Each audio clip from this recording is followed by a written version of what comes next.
What are you so excited about? You don't even go to school. Mom, wrap them up nice and tight so I can spin them with all my might. Top hat. Now, you two be careful. There's 3 feet of snow, and if one of you gets hurt, the ambulance won't be able to get through. Good. Maybe he better stay in. Louie, give this to your father. Hey, I'm not going near that bathroom. No, he's not in there. Where is he? When I was cheap shovels nowadays, yeah, making it. Oh man, No, he's not in there. What are you trying to do? Burn me alive? Mom said you might want to warm up. Hey, Mrs. Stillman, need some help? Oh, good morning, What are you boys. trying to do? Burn I me know the alive? paper is here somewhere. We'll find it, Mrs. Stolman. Well, I think I looked there, Tommy. Watch out, Tommy. I'm not supposed to tell you this, but there's snow creatures under here. They grab onto your legs. They pull you into the white hole. Here it is. Oh, thank you, Louie. You're a sweet boy.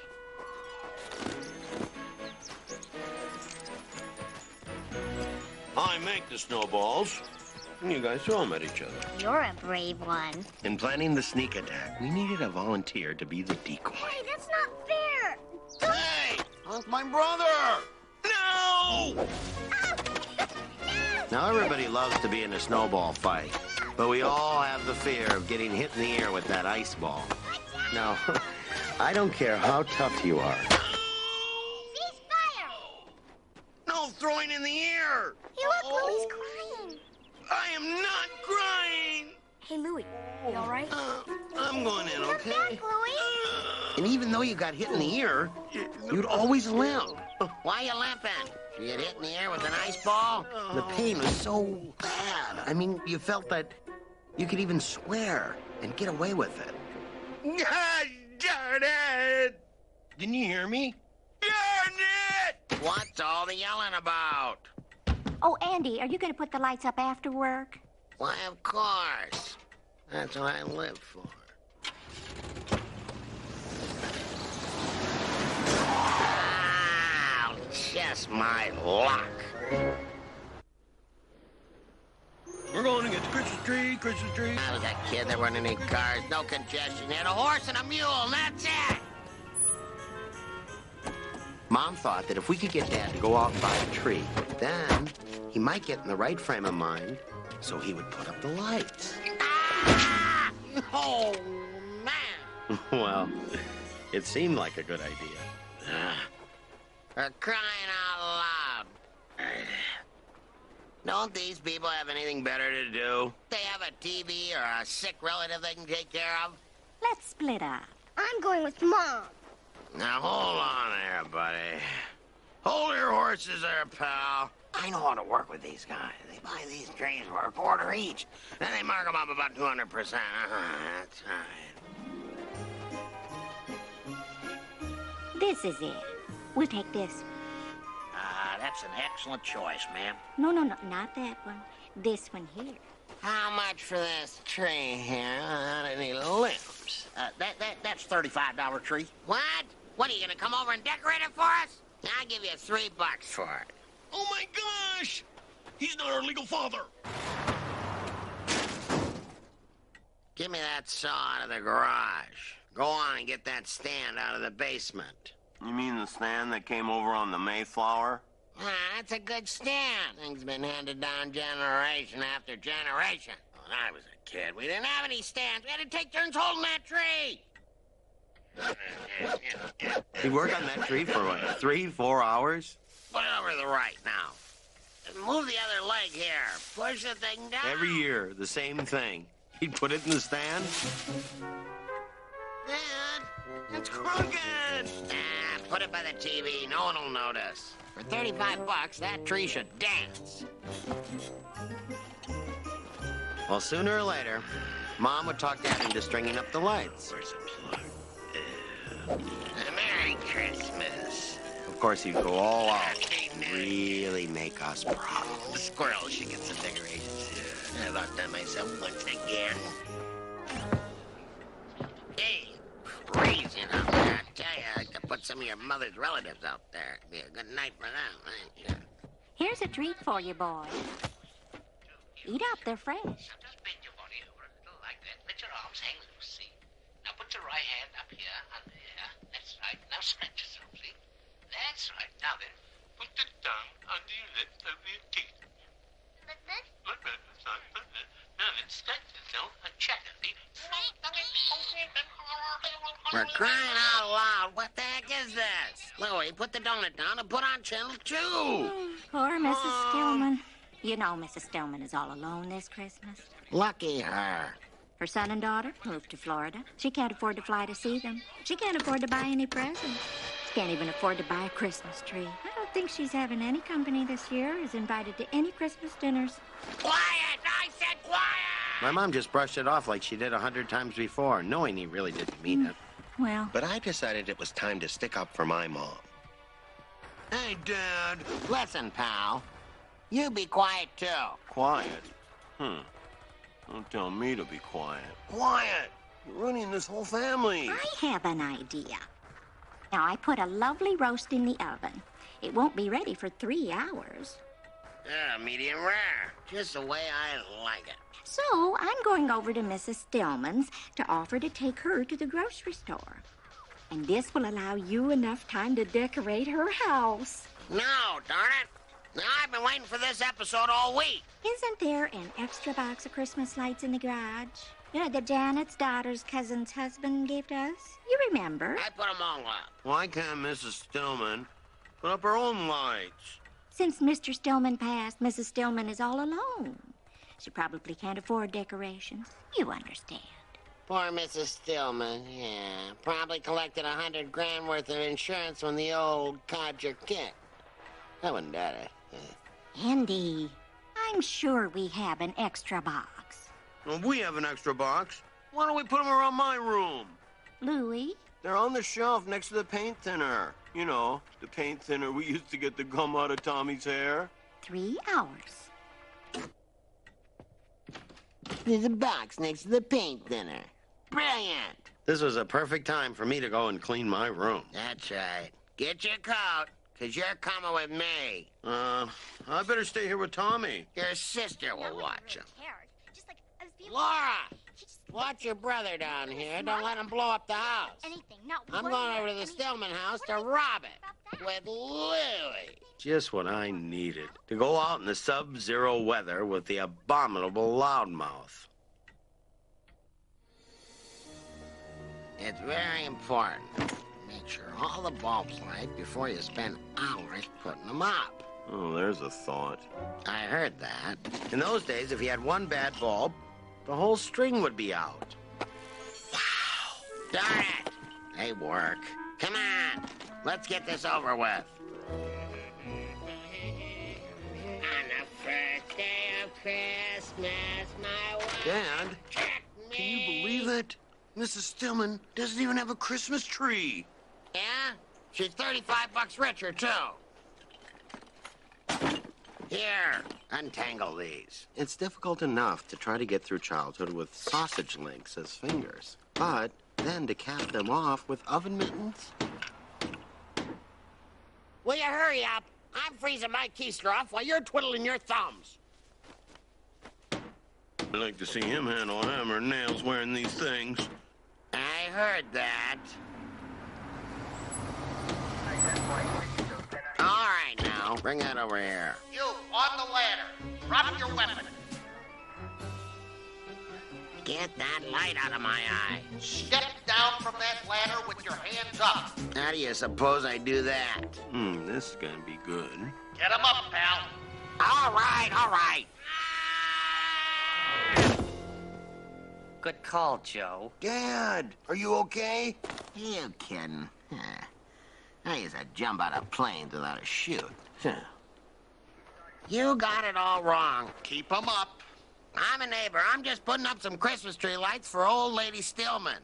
She's lonely. It doesn't look like anyone's home. That's the idea. It's a surprise. I live across the street. See? And you're gonna put lights up here. It's my lovely wife's idea, officer. And if I don't do it, she'll drive me nuts. You should have pointed to a different house, pal. We may have believed you. Cuff him. Hey, it's the wrong guy. What are you doing?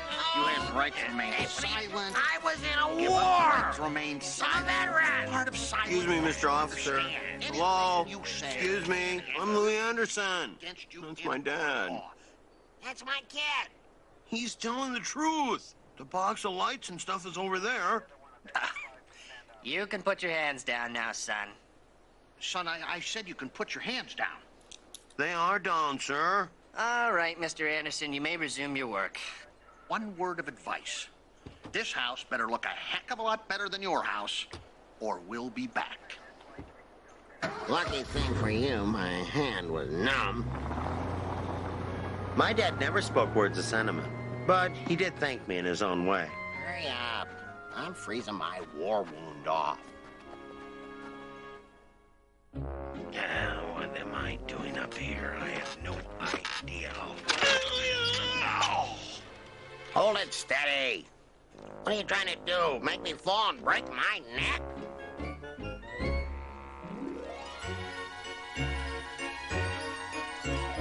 I get all the bad jobs.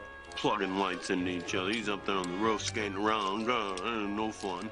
I could be electrocuted down here.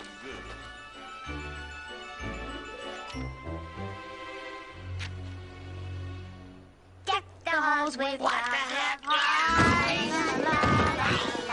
I'm falling! Into the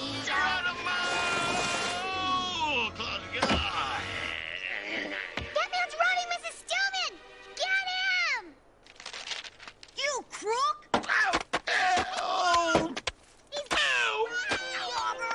Stop! Normandy again! Louie, help us out! What's the big idea? Oh, no, this thing. That's your dad, Louie? Yeah. We're in trouble. We gotta help him. There's a ladder on the side. Now let's get it. Let's Hurry hurry! up, you kids! I'm losing my grip! You can say that again. I heard that.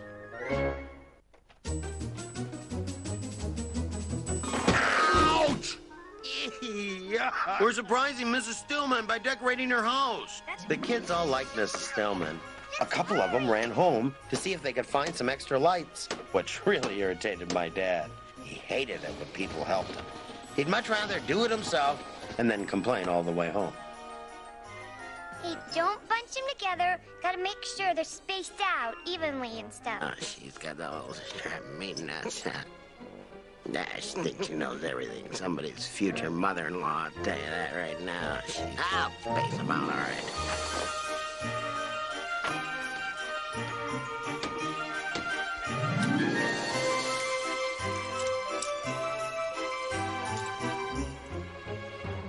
This is so exciting. This better work. For crying out loud, now what?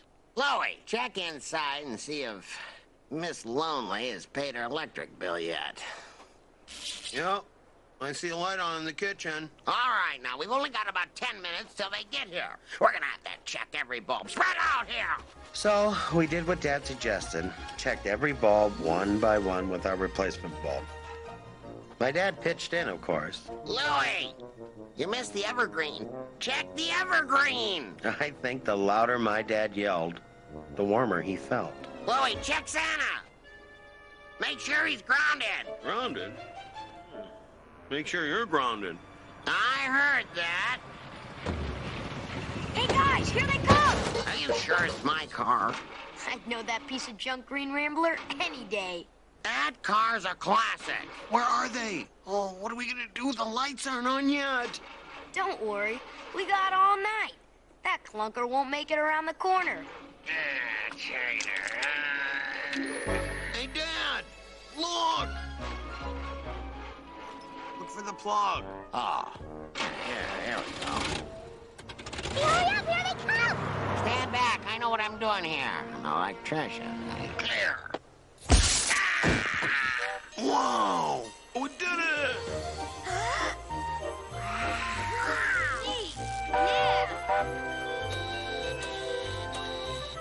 Oh, my.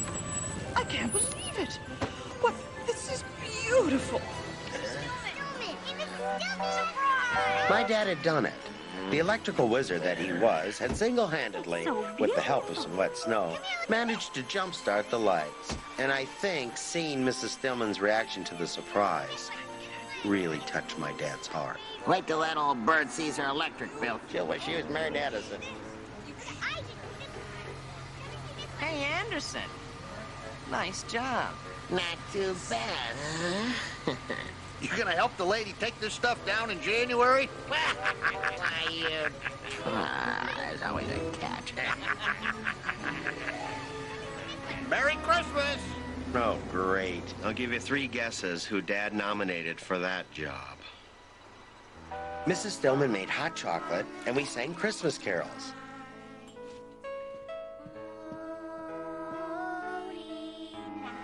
My dad didn't join us. He'd had enough socializing for one night. He went home to spread holiday cheer with the rest of the family. Now, what do we got here, poor little guy? I was real proud of my dad that night. Later, we realized why Mrs. Stillman didn't put up Christmas decorations. She was Jewish. Regardless, it was a special Christmas for me and the entire neighborhood. Christmas morning was special, too. My dad would announce the price of each gift as it was open. Now, if they're happy, this sled was about $12.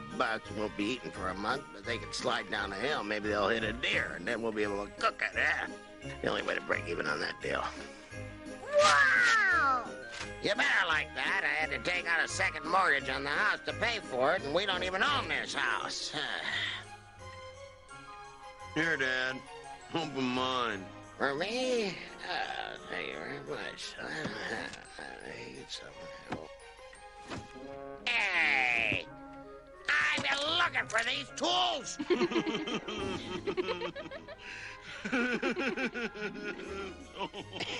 You got me. All right, Mr. Funny Guy. Very amusing. Just like his old man. So where's the real present? Come on, let's see it. What'd you really give me? A little something for the head of the household? A little booty for the breadwinner? Eh? A little hail to the chief? You wouldn't stiff your old man, would you? Would you? Louie? Son? Friend? This year, I'm giving my dad a gift that he'll really love. I'm giving him his jumper cables back. Well, I hope you enjoyed life with Louie. From my family to yours, I hope you have a great holiday season.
Wrapping gifts always reminds me of my dad. He wasn't a big gift giver. I can hear him now. Gifts? When I was a kid, we didn't give gifts. We were too poor. We gave each other headaches. Dad, I still got mine from last year. I heard that.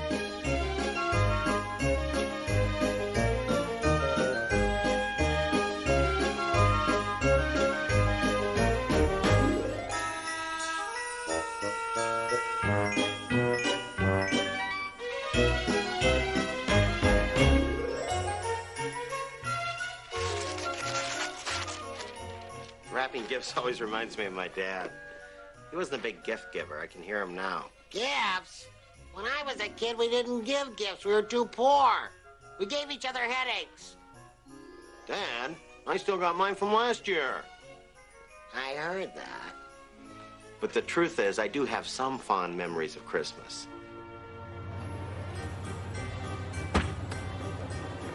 When I was a kid growing up in the Midwest, as soon as Thanksgiving was over, everybody seemed to immediately get into the spirit of the season. Except for my family. Tommy, stop pushing. We never had a Christmas like the families on TV did. Dad, when are we going to put up our lights? When the war was on, we couldn't put up lights.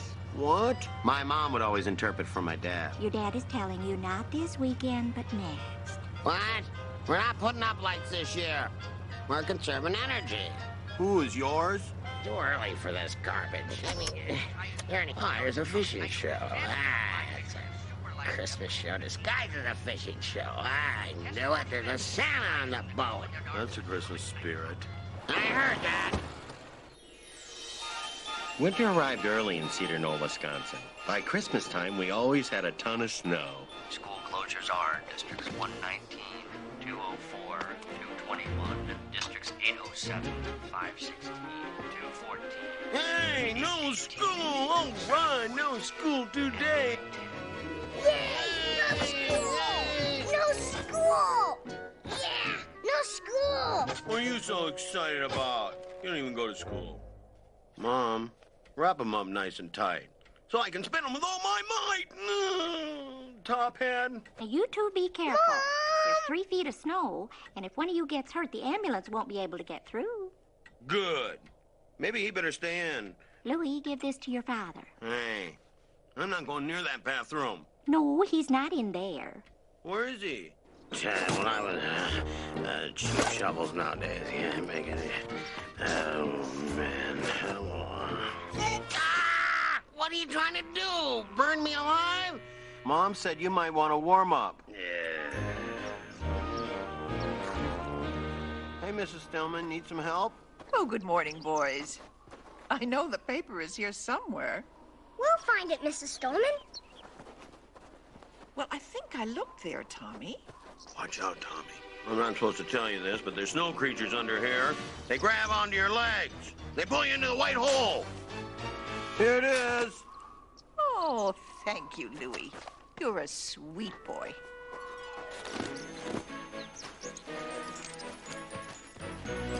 I make the snowballs, and you guys throw them at each other. You're a brave one. In planning the sneak attack, we needed a volunteer to be the decoy. Hey, that's not fair. Hey! That's my brother. No! Now, everybody loves to be in a snowball fight, but we all have the fear of getting hit in the ear with that ice ball. Now, I don't care how tough you are. Ceasefire! No throwing in the ear! Hey, look, Louie's crying. I am not crying! Hey, Louie, you all right? I'm going in, Come okay? back, Louie. And even though you got hit in the ear, you'd always limp. Why you limping? You get hit in the ear with an ice ball? The pain was so bad. I mean, you felt that you could even swear and get away with it. God darn it! Didn't you hear me? Darn it! What's all the yelling about? Oh, Andy, are you going to put the lights up after work? Why, of course. That's what I live for. Ah, just my luck. We're going to get the Christmas tree, Christmas tree. I was a kid. There weren't any cars, no congestion. You had a horse and a mule, and that's it. Mom thought that if we could get Dad to go out and buy a tree, then he might get in the right frame of mind, so he would put up the lights. Ah! Oh, man. Well, it seemed like a good idea. For crying out loud. Don't these people have anything better to do? They have a TV or a sick relative they can take care of? Let's split up. I'm going with Mom. Now, hold on there, buddy. Hold your horses there, pal. I know how to work with these guys. They buy these trees for a quarter each. Then they mark them up about 200%. That's right. This is it. We'll take this. That's an excellent choice, ma'am. No, not that one. This one here. How much for this tree here without any limbs? That's $35 tree. What? What, are you gonna come over and decorate it for us? I'll give you $3 for it. Oh, my gosh! He's not our legal father. Give me that saw out of the garage. Go on and get that stand out of the basement. You mean the stand that came over on the Mayflower? That's a good stand. Thing's been handed down generation after generation. When I was a kid, we didn't have any stands. We had to take turns holding that tree. He worked on that tree for, what, 3-4 hours? Put it over to the right now. And move the other leg here. Push the thing down. Every year, the same thing. He'd put it in the stand. Dad, it's crooked. Put it by the TV. No one will notice. For $35, that tree should dance. Well, sooner or later, Mom would talk Dad into stringing up the lights. Where's the plug? Merry Christmas. Of course, he'd go all out. Really make us proud. The squirrel should get some decorations. I've outdone myself once again. Hey, freezing out there. I tell you, I could put some of your mother's relatives out there. It'd be a good night for them, ain't you? Here's a treat for you, boy. Eat up, they're fresh. Now just bend your body over a little like that. Let your arms hang loose, see? Now put your right hand up here under here. That's right. Now stretch yourself, see? That's right. Now then, put the tongue under your lip over your teeth. Like this? Now then, stretch yourself and chatter, see? For crying out loud, what the heck is this? Louie, put the donut down and put on channel 2. Poor Mrs. Stillman. You know Mrs. Stillman is all alone this Christmas. Lucky her. Her son and daughter moved to Florida. She can't afford to fly to see them. She can't afford to buy any presents. She can't even afford to buy a Christmas tree. I don't think she's having any company this year, is invited to any Christmas dinners. Quiet! I said quiet! My mom just brushed it off like she did 100 times before, knowing he really didn't mean it. Well, But I decided it was time to stick up for my mom. Hey, Dad. Listen, pal. You be quiet, too. Quiet? Don't tell me to be quiet. Quiet! You're ruining this whole family. I have an idea. Now, I put a lovely roast in the oven. It won't be ready for 3 hours. Yeah, medium rare. Just the way I like it. So, I'm going over to Mrs. Stillman's to offer to take her to the grocery store. And this will allow you enough time to decorate her house. No, darn it. Now, I've been waiting for this episode all week. Isn't there an extra box of Christmas lights in the garage? You know, that Janet's daughter's cousin's husband gave to us? You remember? I put them all up. Why can't Mrs. Stillman put up her own lights? Since Mr. Stillman passed, Mrs. Stillman is all alone. She probably can't afford decorations. You understand. Poor Mrs. Stillman, yeah. Probably collected $100,000 worth of insurance when the old codger kicked. That wouldn't doubt it. Andy, I'm sure we have an extra box. Well, we have an extra box. Why don't we put them around my room? Louie? They're on the shelf next to the paint thinner. You know, the paint thinner we used to get the gum out of Tommy's hair. 3 hours.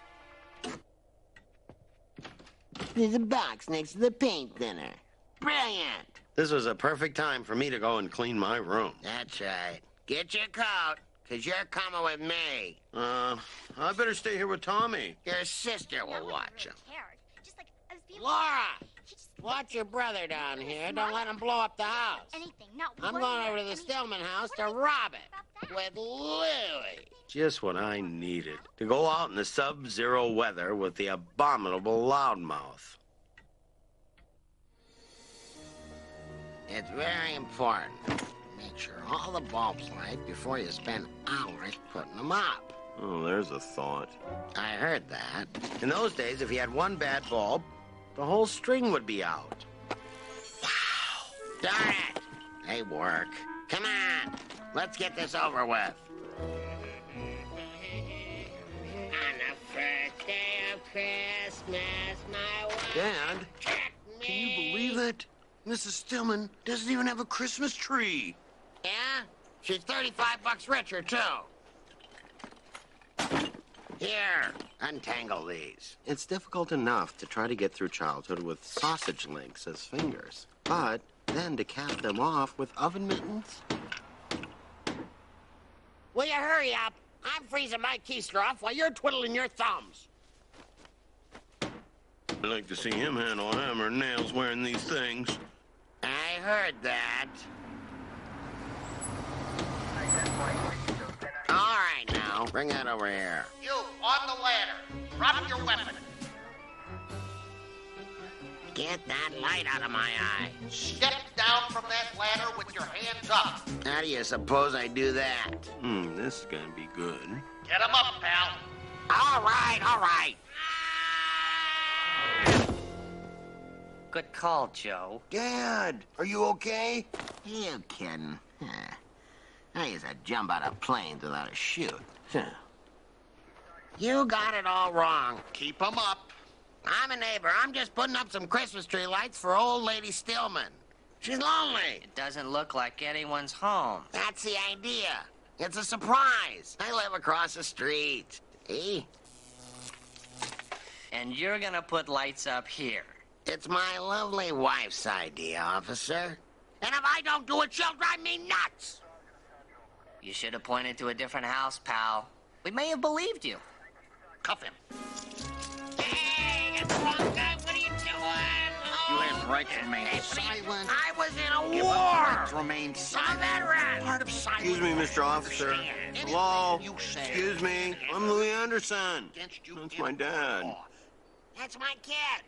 He's telling the truth. The box of lights and stuff is over there.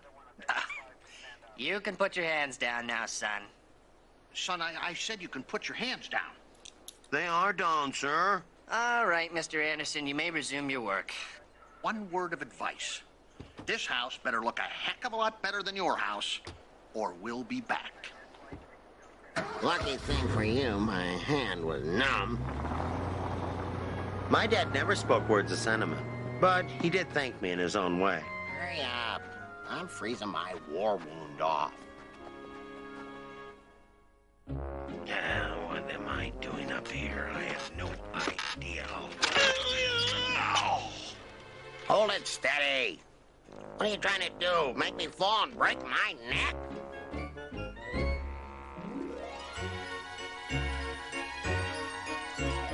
I get all the bad jobs. Plugging lights into each other. He's up there on the roof skating around. No fun. I could be electrocuted down here.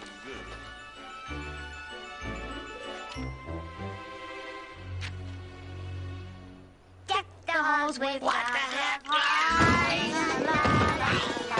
I'm falling! Season to be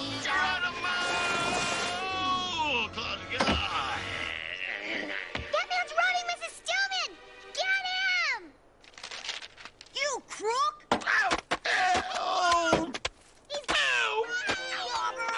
Stop! Normandy again! Louie, help us out! What's the big idea? No, this ain't. That's your dad, Louie? Yeah. We're in trouble. We gotta help him. There's a ladder on the side. Now let's get it. Let's Hurry hurry! up, you kids! I'm losing my grip! You can say that again. I heard that.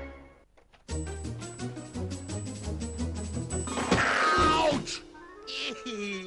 We're surprising Mrs. Stillman by decorating her house. The kids all liked Mrs. Stillman. A couple of them ran home to see if they could find some extra lights, which really irritated my dad. He hated it when people helped him. He'd much rather do it himself and then complain all the way home. Hey, don't bunch them together. Gotta make sure they're spaced out evenly and stuff. Oh, she's got the whole meeting us. Nah, she thinks she knows everything. Somebody's future mother-in-law, I'll tell you that right now. I'll space them out all right.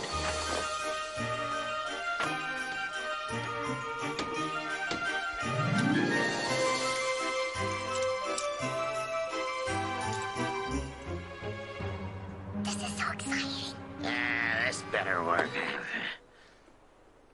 For crying out loud, now what? Louie, check inside and see if Miss Lonely has paid her electric bill yet. Yep. I see a light on in the kitchen. All right, now, we've only got about 10 minutes till they get here. We're gonna have to check every bulb. Spread out here! So we did what Dad suggested, checked every bulb one by one with our replacement bulb. My dad pitched in, of course. Louie, you missed the evergreen. Check the evergreen! I think the louder my dad yelled, the warmer he felt. Louie, check Santa! Make sure he's grounded. Grounded? Make sure you're grounded. I heard that. Hey, guys, here they come! Are you sure it's my car? I'd know that piece of junk Green Rambler any day. That car's a classic. Where are they? Oh, what are we gonna do? The lights aren't on yet. Don't worry, we got all night. That clunker won't make it around the corner. Hey, Dad! Look! Look for the plug. Oh, here we go. Hurry up, here they come! Stand back, I know what I'm doing here. I'm an electrician. Clear. Whoa! We did it!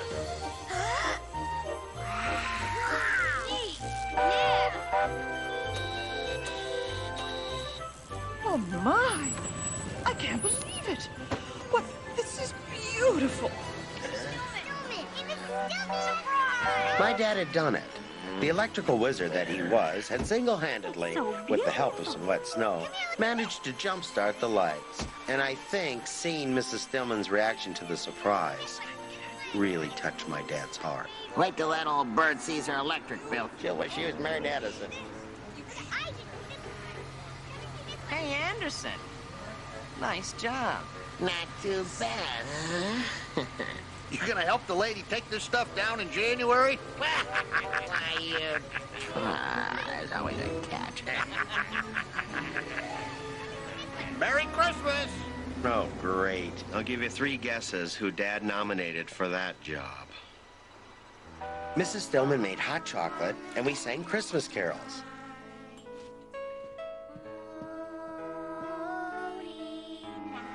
My dad. All right! Let me tell you about my family. Hey, here we go now, it's that time again. Let's take a look and see what's happening. Roller coaster ride, no surprise. It's life with Louie, Louie, Louie.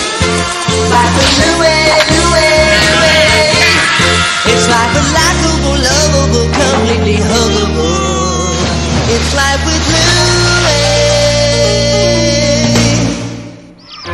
Of all the things we had to learn in school, I'd have to say my best subject was lunch, but my worst was definitely science.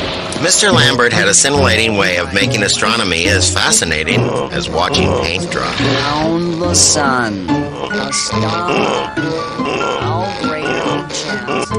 Very funny, Goon. Intelligent life on other planets. How about the chance of intelligent life teaching this class? Mr. Grunwald, since you and Mr. Anderson seem to be so enthusiastic about class participation, I have a little treat for you.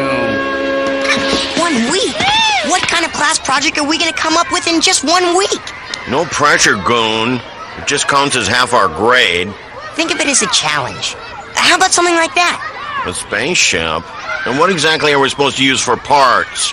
We'll improvise. How come we have to improvise in my garage? Your dad has more junk. Hey, this waffle iron will make a good rider. And this old telescope will make a cool ray gun. Careful. My dad used that in the war. Hey, how about these? Earth to Louie, Earth to Louie, take me to your leader. Tommy, how many times have I told you not to leave your toys around? If there's one thing I can't stand, it's a mess. Ah! Avalanche! Hey, what's the big idea? Hello, Mr. Hey, Egg. Dad. It's you, Grunwald. What a surprise. What are you two up to? Homework. Since when is messing up my garage considered homework? We were just looking for some junk. Huh? With my field telescope? If it weren't for this telescope, you wouldn't be here today. In fact, the free world as we know it might not exist. Brussels, May 19th. Oh, look at the time. I'm late for dinner. See ya. Dinner already? My platoon was assigned to take out the Turgenev Bridge. I pulled out my trusty field telescope and scoped out the situation. We were outnumbered, and the enemy was closing in fast. Things were looking mighty grim for the fighting fifth. An enemy grunt lobbed a live grenade right at us. I wanted to run, but I knew it was the bottom of the ninth, the bases were loaded, and Old Glory needed a home run. I stepped up to the plate with my trusty field telescope, waiting for the pitch, and whack! A home run! And when I returned to the States, Hank Greenberg borrowed my scope, hit a grand slam, and beat the St. Louis Browns to win the pennant. Is there a point to this story? The point is respect. Now clean up the mess before dinner. Let's see, this goes here. Add that. I'll never get this thing back together. Sure, dear. What do you got there, honey? An alien sighting. Space aliens by keister. Farmer falls asleep on his lawnmower, does a few donuts, snaps a photo of it, calls it a UFO landing site, and the next thing you know, he's a celebrity. Nonsense. It's not nonsense. Look, aliens abducted a 40-year-old housewife and sucked out her brain. That one I can believe, honey. Oh, very funny. You think it's convincing enough? If we could just make it fly, we're a shoo-in for an A. Hey, I have an idea. I borrowed these from Tommy. Does he mind? No. Why do you ask? Louie, check this out. Prepare for the Martian invasion, Polish mortals. This is great, Goon. I'm telling you, we're gonna ace this project. Louie! Oh, no. I did it! Oh, do me a favor and call Louie for dinner, would you? Sure, I'd love to, Buttercup. It's not like I'm doing anything important here. Gotcha! Hurry, it's getting away! Louie! Dinner. Louie! Where's that kid? Why? Holy Toledo. Oh. Look, he's just staring at it. I wonder if he thinks it's real. No, he can tell it's just junk. We're gonna fail. There's only one way to find out. Greetings, Earthling. Please don't suck out my brain and vaporize me. Cool, he thinks it's real. Negative. We come in peace. Who are you? Where do you come from? I am Zarbor, leader of the Wingbats. We come from a tiny planet in a distant galaxy millions of light years away. Works great. Now get it out of there. You have been selected to be the ambassador for all Earthlings. And moi? We will return in 1 week. Spread the word across the globe and prepare for the arrival of the alien armada. Yes, sir. I mean, all great leader of the Wingbation people. If you wouldn't mind, I'd really appreciate you posing for a photo. You know, for the old family album. Don't go away. I'll be right back in a flash. Come on, now's our chance. Goodbye. See you next week. Don't worry, I won't let you down. Aura! Aura! That was great. He thought it was real. This could be our first day. All right. You settle for a C-. Maybe it was just a low-flying plane or something. Aura, tell telling you, is a real, honest-to-goodness spaceship. It looked just like this one. Well, my pictures will be better. And by tomorrow, I'll have the proof to show the world. Of all the people on the planet, they chose me. I have to get ready. I only have a week to prepare, you know. And I want to make a good impression. After all, I am the ambassador. These little green men didn't happen to fly out of a magic lamp, did they? I'm telling you, I saw a spaceship. Why won't you guys believe me? Maybe it's just a total lack of proof. I've got proof. I'm picking the photos up at lunch. Then we'll see who's laughing. Party, har, har. And I think if we glue the straps from my mom's yellow sundress to the handle of my dad's golf bag, Louie, that's nonsense. To make this fly again, we'd have to use your mom's red evening gown instead. Funny. Men, what I have here in my hands is about to change history, as we know. Yeah, right. Behold, the aliens!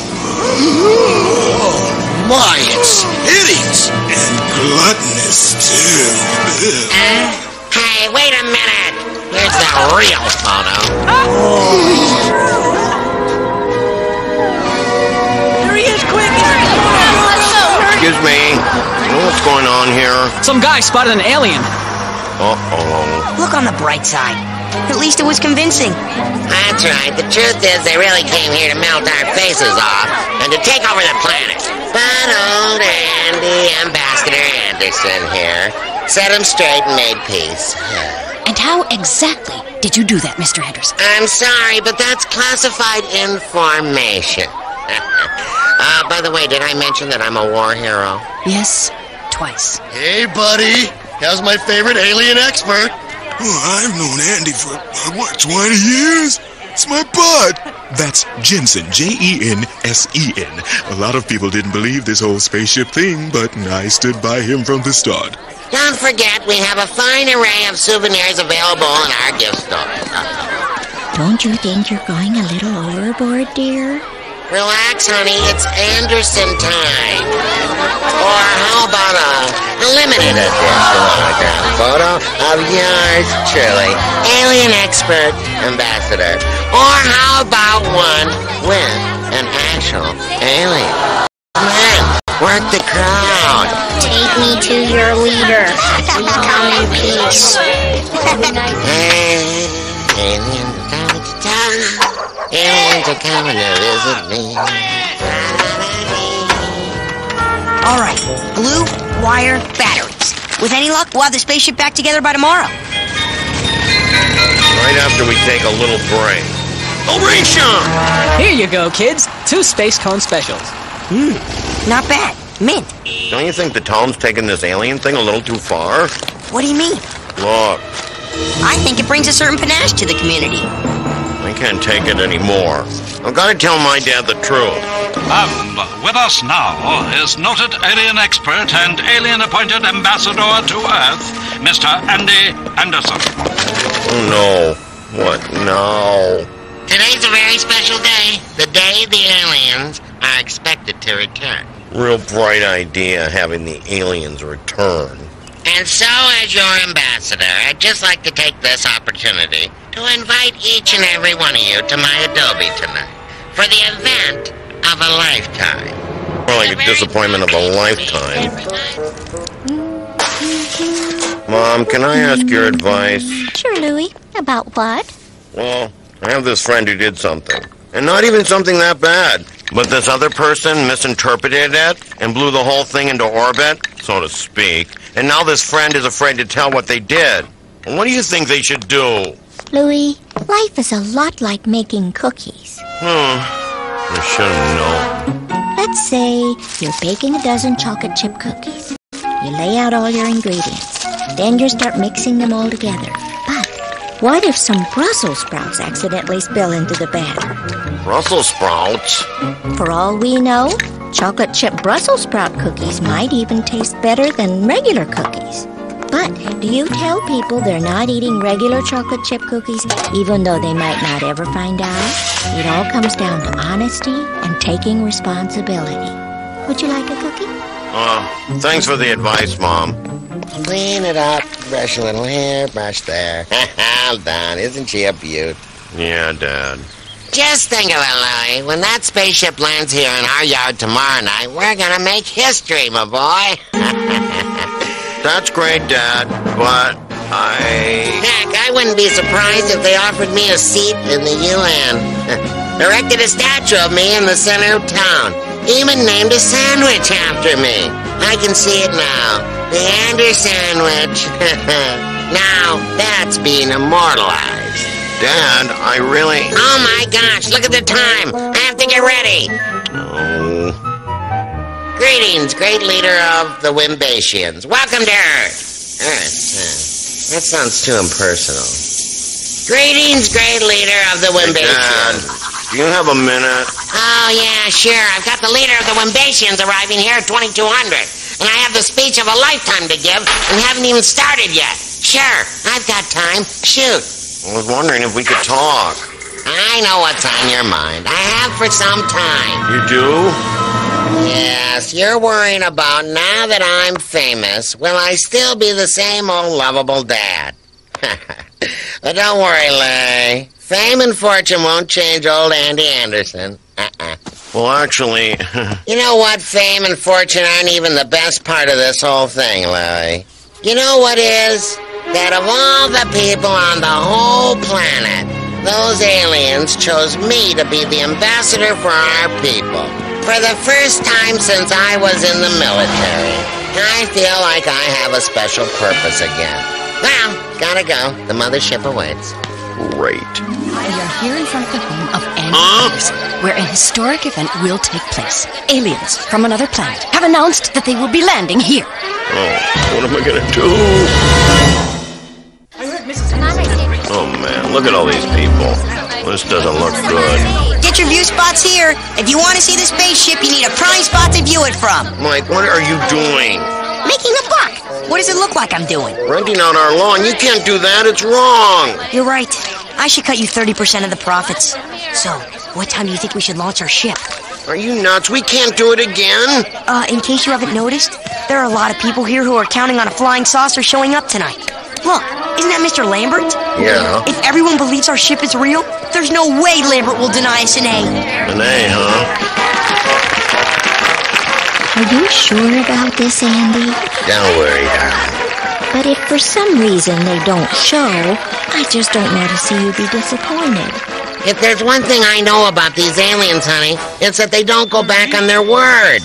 I would like to thank you all for coming out for Cedar News' first alien landing. Let's give a warm applause to Mr. Ambassador himself, Andy Anderson. As a small token of our appreciation, we bestow upon you the key to the city. Thank you, everyone. This is a very proud day for me. It reminds me of another day, not unlike this one. During the war, my platoon... Okay, here we go. Where's the helium balloons? I got something better this time. Electric fans. Look, 30-foot extension cord. Ready for blast off? There's one little problem, genius. How are we supposed to launch this flying saucer with half the world out there? I thought you were covering that one. Hey, look! It's them! It's them! Come on, now's our chance. Sorry, everyone. False alarm. Glad you're paying attention. But I'm sure they'll be here.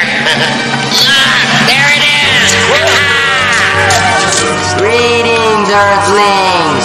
We come in peace. Greetings, great leader of Wimbatians. Welcome back to the dairy capital of America. But where is the fleet of spaceships?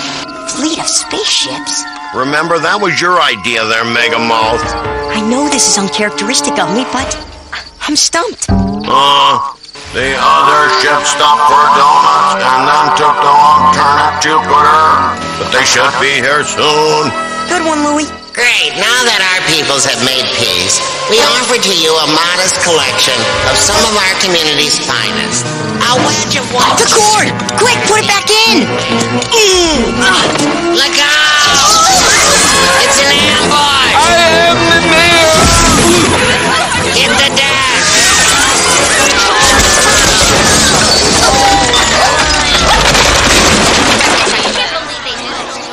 Quick, put it back in! Pay no attention to the earthlings in the Yule It's the kids. You know what this means, Louie? Court-martial. You hear me? Court-martial. I'm doomed. This could have finally put Cedar Knoll on the map. May I suggest, Mr. Anderson, you read my latest self-help book, Alien Sighting or Alienation.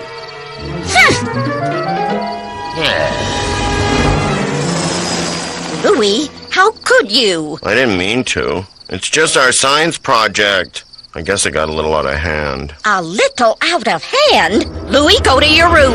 Go to your room. Jeez, you'll never come up with anything new. So what do you think? A? A plus? What do you have to say to Mr. Anderson? Ow. I'm sorry, Mr. A. This wasn't a goof on you. If it was up to me, I wouldn't have done it in public. I would have done it behind your back. It'll never happen again. You bet it'll never happen again. Oh, okay, I hear you. All right, stop. Ow. Say cheese. Our class project was, about space travel. But now it's about how to get your picture in the paper in one easy lesson. Yeah, lesson 1! Make a fool out of yourself in front of the whole town!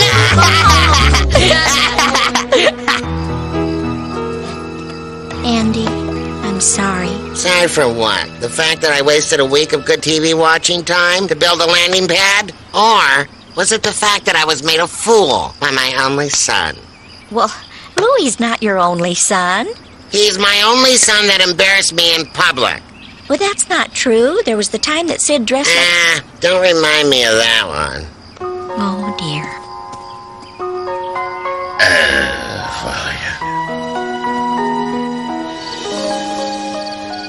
Dad, here, this is for you. You might want to let the glue dry before touching the sides. Are you still mad? Hey, don't worry about it. I got my 15 minutes of fame. Now it's back to being your average Joe Schmo again. You know where you went wrong? You should have used a battery pack, kid. It's lighter than the extension cord, and you could have got more height. Yeah, but then it would have made an even bigger crash. Nah, you couldn't have crashed bigger than you did, son. I'm real sorry, Dad. Hey, let's see what stars are out tonight. What do you say? Dad? Yeah, Louie? If aliens really did land, you would have made a great ambassador. Thanks, son, but if aliens really had landed, I think I would have just fainted. My dad thought he was just an average Joe again. But it was that night I realized there was nothing average about him at all.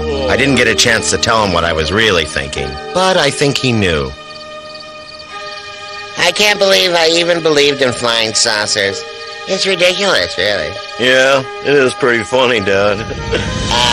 Larry. Yeah, Dad? Slow my heart down and tell me that's just an eclipse.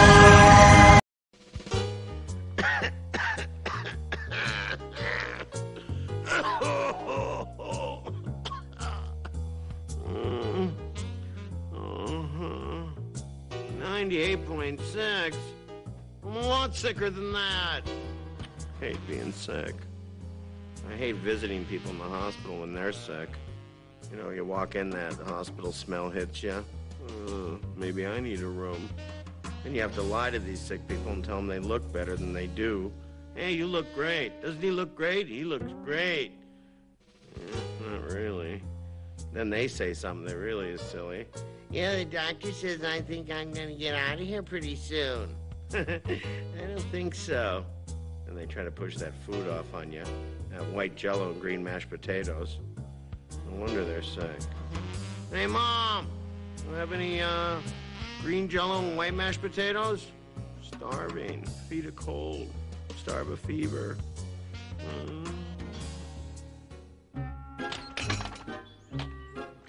Hey, I'll put that back. Here, Dad, save that for you.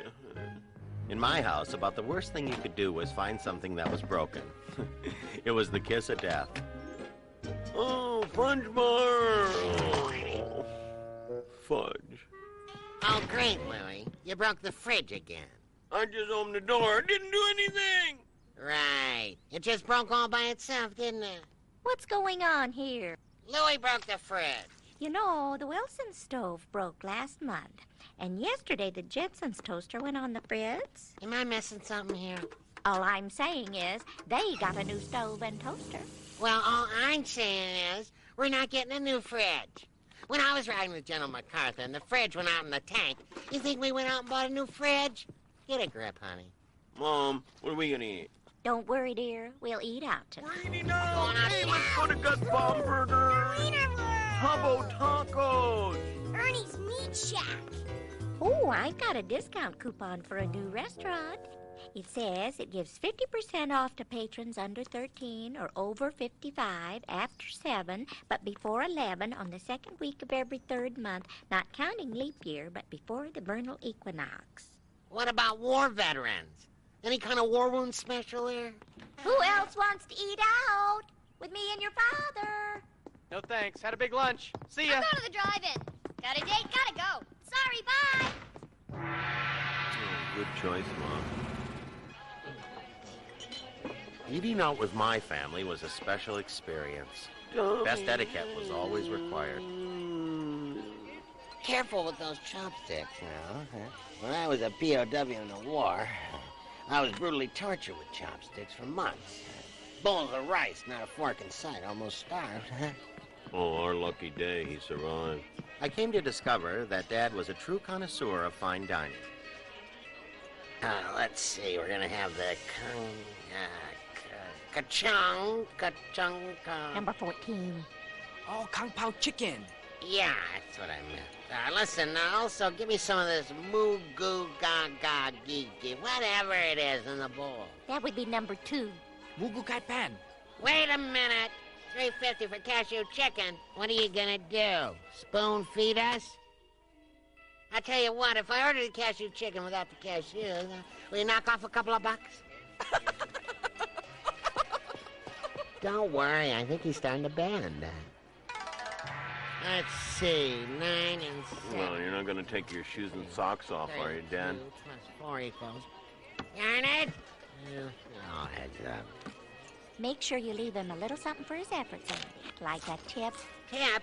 When I was a kid, we didn't tip. We didn't even have restaurants. We hunted for our food. That's what we did. How you gonna tip when you hunt, Mother Nature? If Mother Nature doesn't get a tip, why should this waiter get one? Get him. Hey, what's going on here? What's this in my fortune cookie? Another bill? I'm on to that. I already paid mine. Come on, Louie. You'll be late for school. You remember my cousin Milton? He was late for school. Ended up driving that tow truck. Well, not that that's bad, but I can't see you working underneath the car. No. Dad, All that grease and all.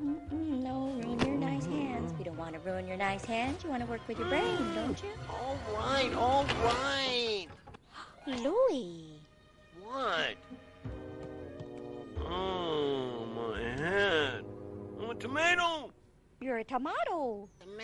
Tomato. Let's call the whole thing off.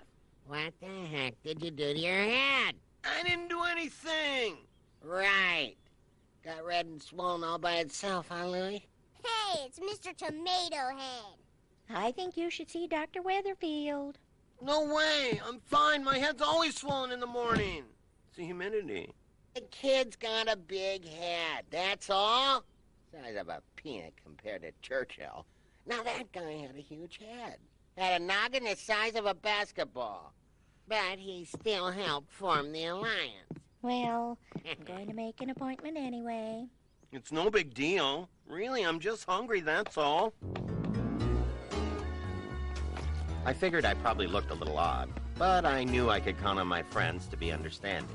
Hey, Louie, we were just planning a trip to the lake, and we were wondering if we could use your head as a beach ball. Then, floodgates of reality were opened. Okay, class, if this is Central America, who can point to the Arctic Circle? Craig, Eric? Do I have to use the globe, or can I just use Louie's head? Very funny, Craig. Well, but isn't Mr. Melonhead? Got you in a headlock. Can you hurry it up? Forget it. You're still a Melonhead. Hey, Mr. Tomato Man. It looks like you're carrying the weight of the world in the Thanksgiving Day parade this year, Louie. Hey, Big Melonhead. You know, Winston Churchill had a big head, and he formed the alliance. Hey, leave him alone. Jeannie Harper, my nitrous and shining Angora. Louie, are you okay? Sure, just getting some wickedly cruel pain and torment, suffering. Is that a candy bar you're holding? Yes, it is. Now, what happened, Louie? Out of the blue, they just started teasing me. No, I mean with your head. Maybe you should see the school nurse or something.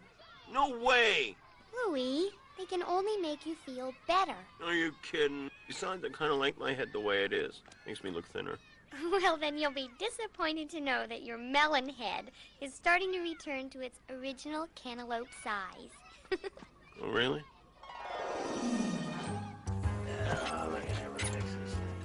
What are you doing? I'm alphabetizing the lunch meats. What do you think I'm doing? Hey, Dad, notice anything different? The light didn't go on when you opened the door? So what? No, about me. Yeah, you're not being much help. Why don't you hold my flashlight for me? Maybe I'll learn something. Dad, is that mustard? It's a good guess. This is a refrigerator. You might find a lot of things in here you're familiar with. No, I mean on your upper lip. I thought you were working on the fridge. Well, I'm also working on this grinder here. You know, Louie, when I was a kid helping my dad, we didn't have a flashlight, that's for sure. We didn't even have lights, in fact. I had to hold mirrors up so I could redirect the sun. That's how I helped my dad. You mean when he was doing his cave drawings? I heard that. Oh, Louie, I see you're feeling better. Yeah? Well, the fridge is still out. Munski Brothers is having a 24-hour sale on refrigerators. Mansky Brothers have got a 24-hour sale going on every 12 hours. They've got wonderful appliances. They have a special shelf to put eggs on, and it has 13 spaces. I wonder if that's a baker's dozen. The Mansky Brothers aren't even brothers. The old fridge is fine. Just needs a little tweaking, that's all. A couple of screws loose on the top shelf. That's for sure. Everyone's a comedian. Listen, pal, you need better writers. It also has an anti-condenser and a 4-cylinder dual overhead cam defroster. Oh, that's not a fridge. That's a dream. That's not a dream. That's a nightmare. What about dinner? Don't worry. I have another coupon. We're not going out to dinner again. Oh, get it. Does somebody with a coupon order pizzas? Yes, pizza. Did someone say pizza? All right, pizza. I'm starving. Pay the pizza guy, honey. Just tell him it's more money than it is. Buy yourself something nice. And tip him nicely, Andy. Tip him? How much? $26. Here's 26 even. Now get out of here. Thanks, buddy. See ya. Now, there's an honest, hard-working kid. All right, pizza. Don't worry about me. Luckily, I had a big lunch. Louie, you'll be late for school. If you're late for school, you won't learn to spell. And if you can't spell, you won't be able to read street signs. You remember your Uncle Leonard. Always late for school. All right, I'm coming out there, but don't get mad at me. Why? Do you have a big head again? It's my hands. Ooh, you know Uncle Leonard had big hands. Got stung by a bullhead, as I remember. A what? What the heck did you do to your hands? You get stung by a bullhead? We're going to Dr. Weatherfield. The doctor? Do I have to? Would you rather go to school? Well... Hey, Louie, we were wondering if we could use one of your hands today for the baseball game. As second base!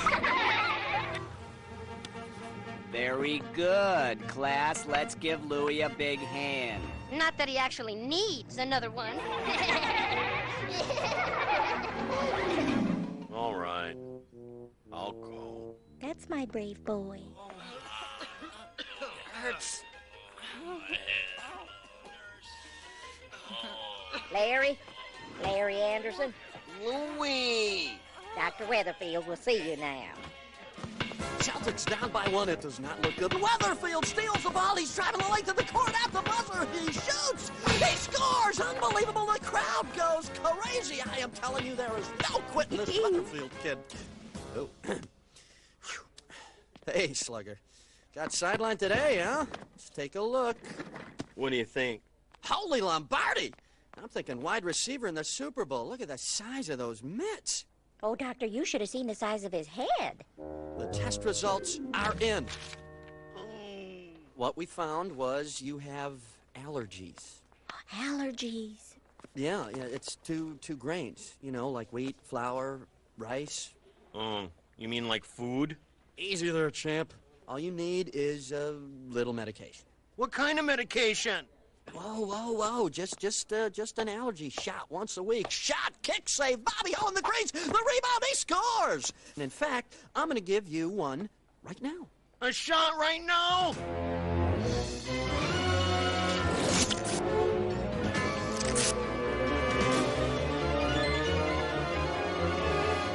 Timeout, Weatherfield. This is the wrong serum. Man, that would have stung. I'm not going to have the right stuff till Thursday. Excuse me, Doctor. You have an emergency at Pine Hill Country Club. Oh, that's me. I'm late for my tea time. Tell you what, I'll give you the shot in 2 days. Until then, watch what you eat. 2 days? Yeah, just stay relaxed. You look a little tense out there, buddy. Remember, it's one little shot every week. It's not so bad, really. Dad, did you hear? I'm allergic to a major food group. Grains. Allergic to food? I knew it. I'm gonna sue them for all they got. You mean the restaurant and the pizza joint? No, your mother's side of the family. They're allergic to everything. Oh, great. Don't worry about it. Little allergy builds character. I mean, look at me. What are you allergic to? Too many annoying questions. Thanks for the advice, Dad. Hey, that's what I'm here for, kid.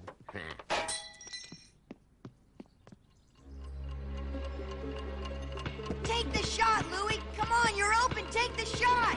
Shot. And the 14th president of the United States was Craig Eric. Franklin Pierce. You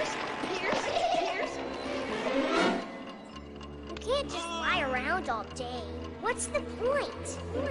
Huh, Louie? Take the shot, Louie. Take the shot. One shot every 2 weeks. One needle every 2 minutes. One stab every 2 seconds. It's not so bad. What's the point? Take the shot. What's the point? Well, I'm off to the grocery store. Don't nap too long, Louie. Dinner's at 6. Bye-bye. What's on your mind there, Louie? I have to take an allergy shot. I hate shots! Scared of a little allergy shot? It's a silly little shot. I was shot 13 times in the war. 13 times in the back of my head. When I drank water, I could sprinkle my lawn. Don't tell me about a tiny poke of the needle. Oh, well, that makes me feel a whole lot better. There we go. Good as new. I should do this as a professional. And his refrigeration. My back! Oh! Medic! Veteran down!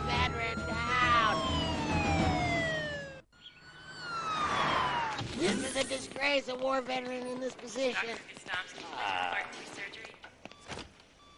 Mr. Anderson, you old Hall of Famer, good to see you. My back, Doc, it's killing me, my back. I know you're back, but what's the problem?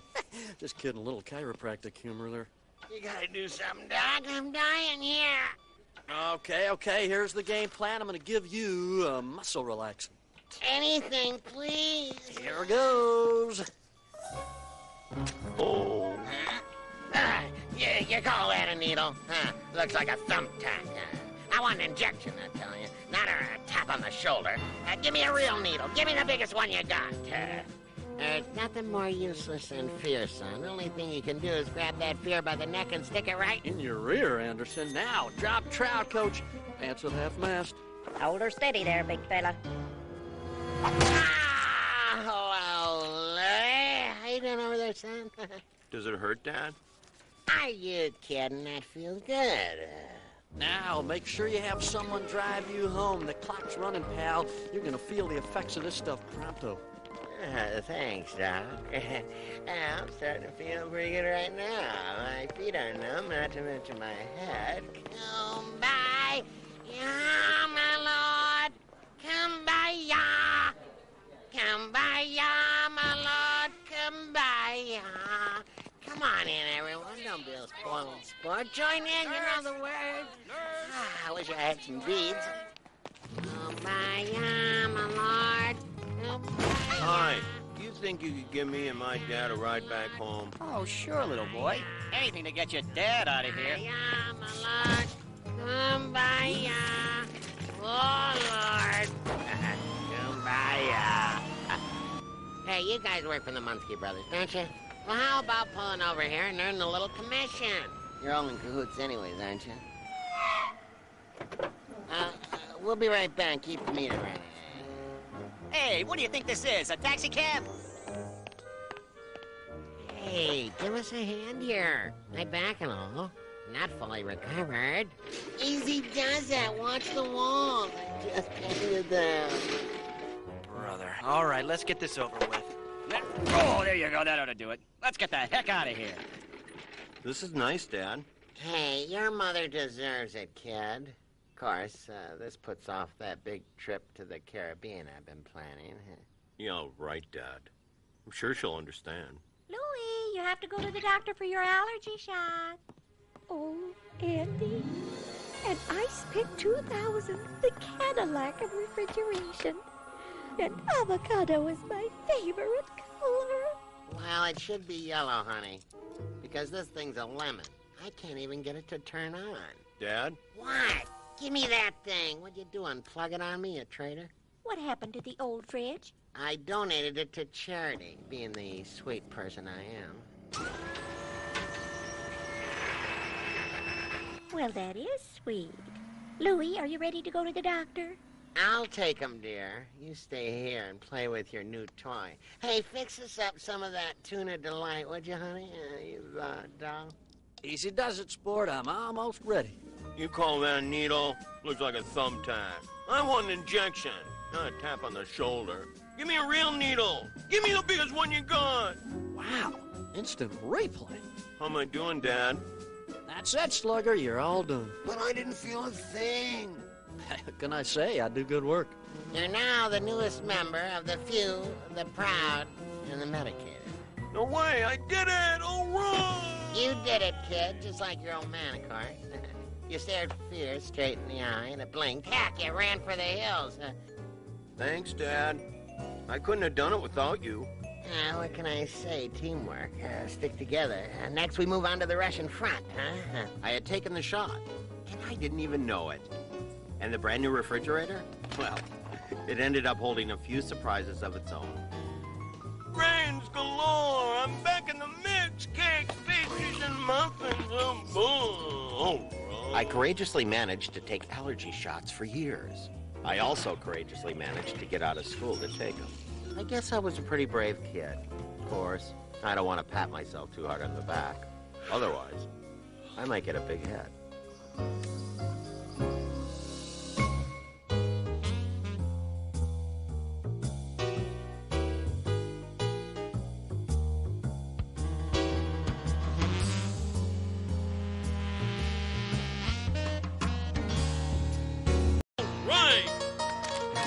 Let me tell you about my family. Hey, here we go, now it's bedtime again. Let's take a look and see what's happening. Roller coaster ride, no surprise. It's life with Louie, Louie, Louie. Life with Louie, Louie, Louie. It's life with likable, lovable, completely huggable. It's life with Louie.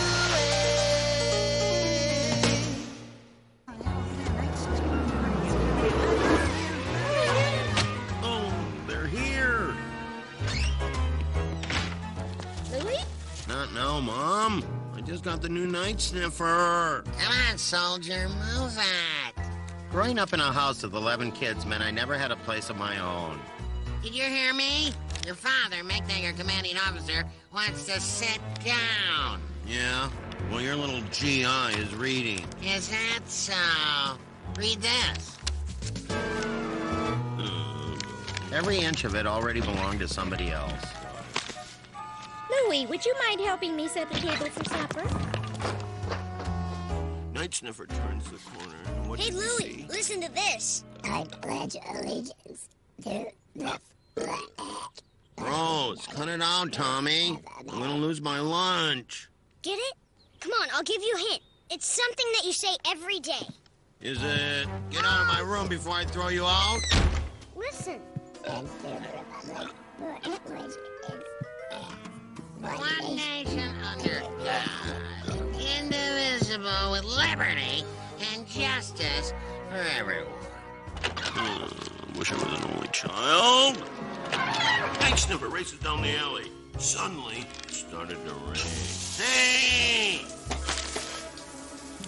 Louie, what are you doing? Dripping. Jeez, how about a little warning next time? Whoa, a secret hiding place. At last, I had found a place I could call my own.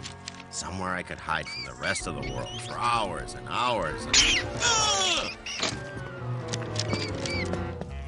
All right, people, off to your rooms. Go digest.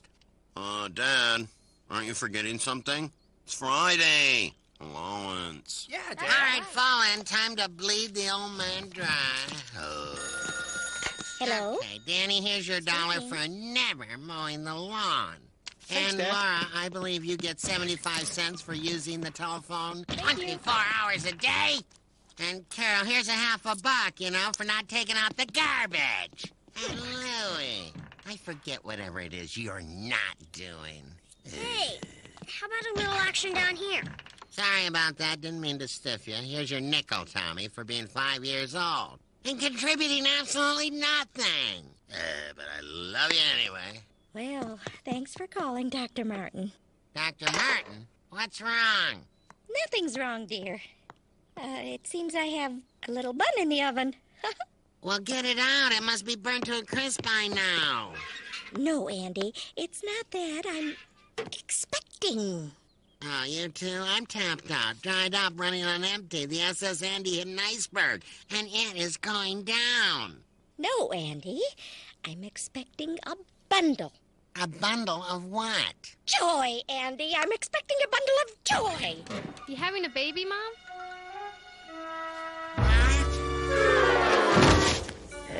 Just keep breathing, Andy. Keep breathing. Another one. Are you sure? That's what the doctor said.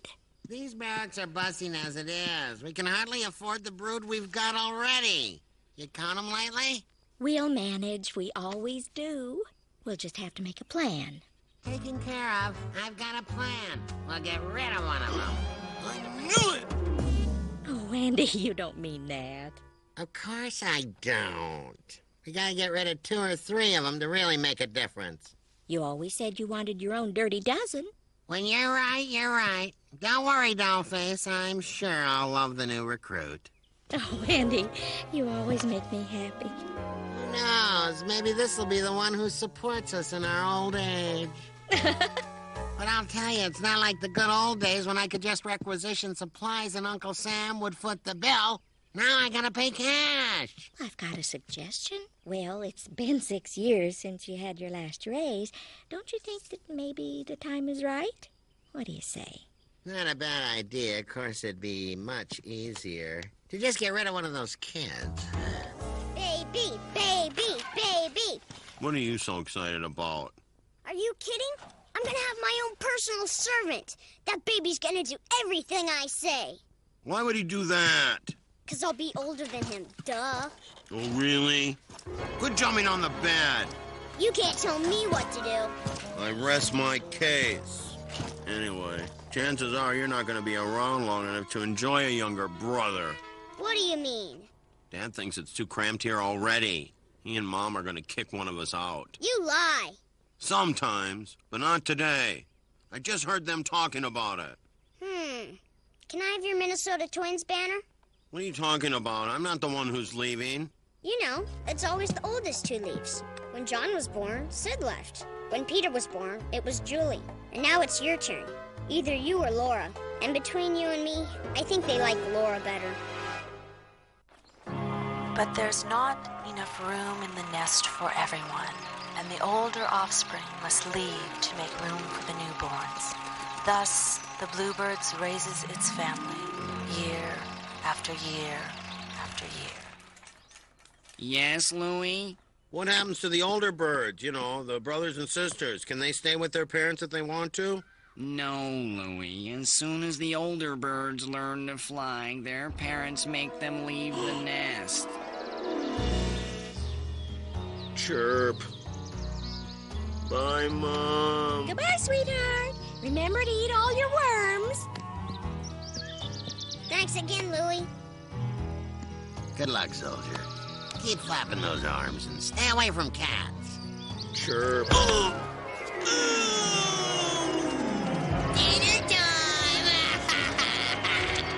I'm only 8 years old. Understand, Louie? I understood all right. I understood that I needed to make myself indispensable around the house, or it was gonna be bye-bye Louie. Sorry, Mom. No, maybe she won't notice. Come on, Louie. We're going swimming. No, gotta do the windows, clean out the garage, mop the floors. What did you do, Cinderella? Nothing. My mom's having a baby. Right now? Does she need our help? Not now. But I'm not taking any chances. Dad says one of us has to leave, and I want to make sure it's not me. Hey, Louie, be sure to send us your new address. It didn't take a genius to figure out that my survival plans had backfired. Hey, what's going on here? Don't suppose you're measuring for a hot tub. Oh, no, dear. We're just trying to figure out how we can save some space. I figured my only chance was to find out where that baby was coming from so that I could send him or her back. I went right to my source. Eats a lot and her tummy grows real big, and 9 months later, the baby's born. No way. Mom and Dad would never do that. Clearly, it was time to find a new source. They go to a cabbage patch, walk around till they find the one they want, pull apart the leaves and take the baby. It's as simple as that. After hearing Jeannie's ridiculous story, this one at least made some sense. Still, I wasn't convinced. Come on. You mean no one ever told you about the giant stork? Mom, can I ask you something? Anything, Louie. Where'd I come from? Well, you were born right here in Cedar Knoll, just like the rest of the family. No, I mean, where did I come from? Oh, I see. Well, maybe you should ask your father when he gets home. Oh, come on, defense. Hold on. How about them Packers? Yeah, how about them Packers? Say, here's an interesting question. Where'd those Packers come from? Green Bay, everyone knows that. Oh. Say, here's another interesting question. Where'd I come from? Where do you think? You're an Anderson, Louie, through and through. You belong to one of the oldest and finest families ever to reach the New World. I meant... Back when great-great-grandpa Gunther Anderson set sail from Norway. Yeah, I remember. So what are you asking me for? Because I want to know how babies are born. Huh? Oh. Okay, Louie, it's like this. Love is war. Huh. Or is that war is hack? I guess that means love is hack. Dad. Anyway, think of the father as an invading army, and the mother as, well, say France. The father storms the beach at Normandy, sending all of his troops on an amphibious loader. Some of the troops hit landmines, others get captured. Many go down in enemy fire. But if one little soldier manages to wriggle through, well, that's how you get a baby. And that's how you got your Purple Heart? Yep, all 11 of them. Finally, I managed to put it all together. The French are being attacked by giant storks. So 400,000 troops storm the beaches of Normandy in their amphibious loaders. They fight their way up to the cabbage patch through heavy artillery until finally only one remains standing. All right, young man, you're coming with me. Hey, my new shirt. Mr. Anderson, while I applaud your thirst for knowledge, I'm afraid I can't condone the miracle of birth being couched in terms of invasions, explosions, mass destruction. Hey, facts are facts. Where exactly did you find these facts? Of course I know the difference between army men and, army men. Louie just got a little mixed up, that's all. Well, these things happen. Which is why I think you might be interested in my latest book, Telling the Young'uns Where Babies Come From, Debunking the Cabbage Patch and Other Myths. Oh, I don't think, For only $14.95, you and Mrs. Anderson can get the help you need. What are you talking about? I have 11 children. Really? And do they all think they came from an exploding minefield in France? Louie, I think it's time we had a little chat. Dad already told us everything. No, I just wanted to talk to you about the baby. You both seem a little concerned about your new sibling, and I'd like to make sure I'll be able to count on you for help. I want each of you to pretend that your egg is the baby. Mom, Louie broke the baby. See? They're fragile, just like the new baby will be. But once you learn how to take care of your egg, you'll be ready to help me take care of the baby, okay? I knew what was going on. This was the final contest. Whoever held on to their egg the longest got to stay at home. Would it be okay if I named my egg? Why, certainly, Tommy. That's a lovely idea. So he wanted to play rough. Huh. I was on to his little games. I'm gonna give my egg 2 names. Then I'm gonna take it to school so it can learn how to be a big egg. That's a nice thought, Louie. As long as you keep your egg safe and sound, that's the point. You can count on me, Mom. This here is one safe egg.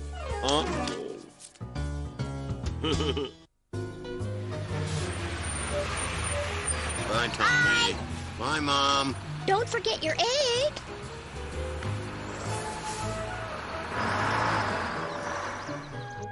Mom, Duncan's still hungry. I named mine Andy Ora, after Mom and Dad. Oh, that's sweet. Can Duncan have some more meatloaf? Huh? Oh.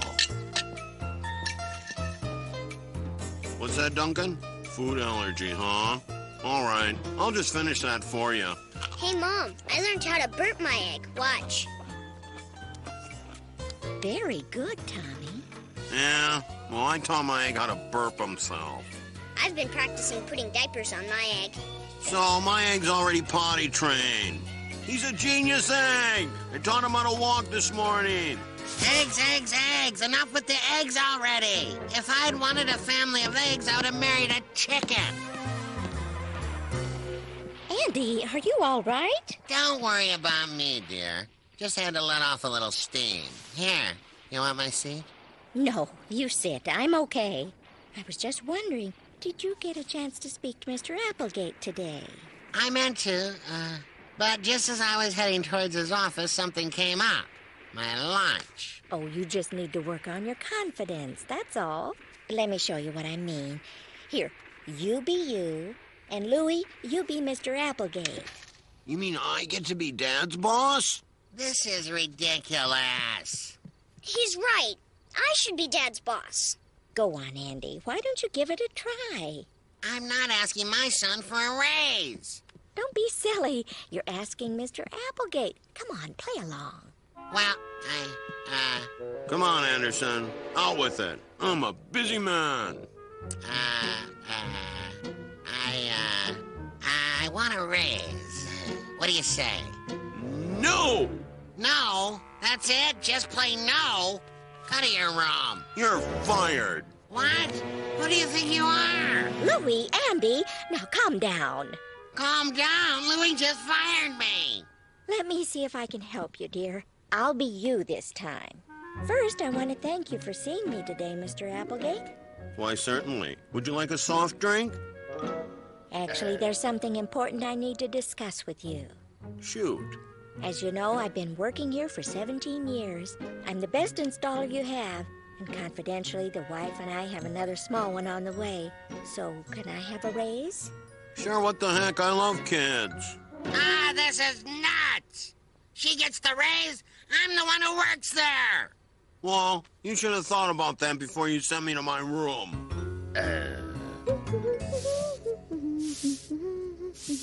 What are you doing now? I'm brushing my egg's teeth. Time to quit being a kiss-up, Tommy. Mom's not even around. And besides, babies don't have teeth. Do too. Do not. Tommy, was that your egg?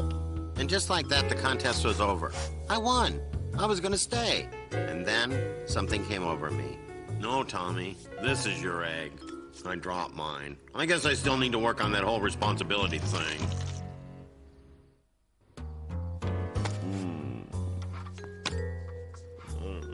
Get out of here. Louie, what are you doing? Don't worry. I'll be out of your way soon enough. Honey, what's wrong? I'm not a child, Mom. I know the score. I have to go. Louie, what are you talking about? Dad said there wasn't enough room for all of us, and that was before I mowed down your geraniums, tie-dyed your clothes, and failed the big egg test. Louie, it was just an egg. Duncan Joseph was more than just an egg. He was a friend, a true companion. I think you may have taken your egg a little too seriously. I know you don't want me around once the baby comes. I don't blame you. I'm an egg breaker. Oh, Louie, we'll always want you. We don't get rid of our kids. Well, what about Sid, Charlie, and Julie? But they weren't asked to leave. They grew up, and they wanted to go. You're going to be a wonderful big brother. In fact, you already are. Yeah, try telling that to Duncan Joseph. I know what you did for Tommy, swapping eggs with him. He told you? Well, someone had to take the fall, and he's still a kid, and he'd never survive the mean streets. Your father and I are both very proud of you, and we love you very much. Where the heck are all the canned goods? For crying out loud. When I find the guy who stole all my chili con carne, I won't be responsible for my actions. Here you go, boss. A nickel? What's this for? I got a raise today. That's wonderful, Andy. I'm proud of you. Thank you, dear. I couldn't have done it without any of you. That's why you're all getting a bonus. Neat! It's just like Louie's. Actually, it is Louie's. Hey! What? You can buy a new one with your raise, my little chili thief. Andy, this is awful sweet, but I'm afraid we won't be needing it for a while. Not yet, but when the baby comes. Actually, I went to see the doctor today. Seems we're not going to have a baby after all. What? Apparently there was a mix-up at his office. But we can all congratulate Mrs. Brown down the street. Oh, well. And I was just warming up to the idea. Come on, soldier. We still have quite an army ourselves. But, Dad, none of your soldiers made it through. Not this time. It didn't take a five-star general to see that Dad was planning another march on France. And me? I was surprised to find myself hoping that the troops would pull it off this time. After all, it only takes one. Andy, what are you reading that for? I like to be prepared, just in case. Tell me, honey, what do you think of a name like Jimbo? No? Huh. I got it. Why didn't I think of this before? How about we call him General? What do you think? Brilliant, right? General Anderson. And what if it's a girl? We'll call her Sister. Sister Anderson. That way we keep the Grunwald kid away from her. And I can sleep easier at night. All right! Let me tell you about my family. Hey, here we go now, it's bedtime again. Let's take a look and see what's happening. Roller coaster ride, but no surprise. It's life with Louie, Louie, Louie. Life with Louie, Louie, Louie. It's life with likable, lovable, completely huggable. It's life with Louie. There was only one difference between growing up in my family and being an indentured deckhand on a fishing boat. Grab me that sugar, would you, Louie? The 10-pound bag. I had more chores. Of all my chores, shopping was the worst. Oh, man, this is easy to clear, Kane. I'm a feel. Not only did it include all my least favorite activities, pushing, lugging, lifting, and walking, But we never got to buy any of the stuff I wanted. Attention shoppers. Louie Anderson, your mother is looking for you. Please drop the cookies and come to the front of the store. Really, Louie? What are the odds? Where are the cookies? Back in the store. Yeah, I saw you trying to sneak them into the cart. Come on, Louie. It's just 5 more bags. Why don't you ask him? I mean, it is his job. Thanks, lady. Have a Him? good day. Oh, that's Pete. He doesn't work here. Oh, really? Pete's just a nice man. He's doing that woman a favor, that's all. Kind of favor some kids should be doing for their mothers. Subtle, Mom. Hi, Aura. Need some help? Sure. Thanks, Pete, but we got it. How is everything? You know, getting better. You remember Louie? This is Louie? Wow, you've gotten so big. Thanks, I think. Well, we must be on the same schedule, Pete. I saw you here last week. Hey, say hi to Andy for me, would you? I will. Bye-bye, Pete. Hello. Who was that guy, Mom? You don't remember Pete? Such a nice guy. In fact, the day you were born, your father was stuck in a traffic jam and Pete drove me to the hospital. I thought I was born at the drive-in. Oh, your father tells all you kids that. Anyway, Pete's the one who put Dad up for the job at the factory. Oh, so he works with Dad. No, not anymore. He had a run of bad luck a few years back. Personal thing. Well, what happened? Oh, I don't know. You know me, Louie. I don't like to gossip. And besides, you can't believe all the stories that you hear. But you can still listen, right, Mom? It doesn't hurt to listen. These guys, they don't make anything. So, you couldn't even make it to the hospital for my birth, huh? Huh? I thought that was our little secret.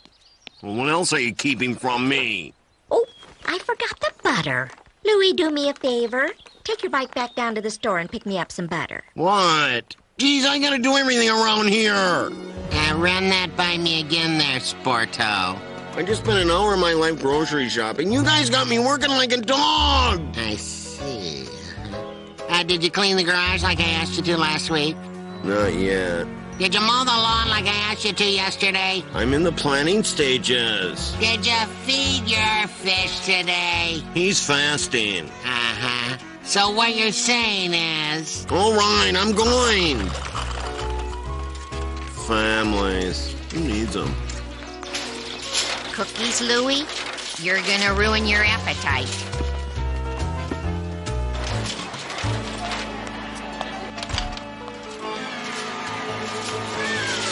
Huh? Look out, kid!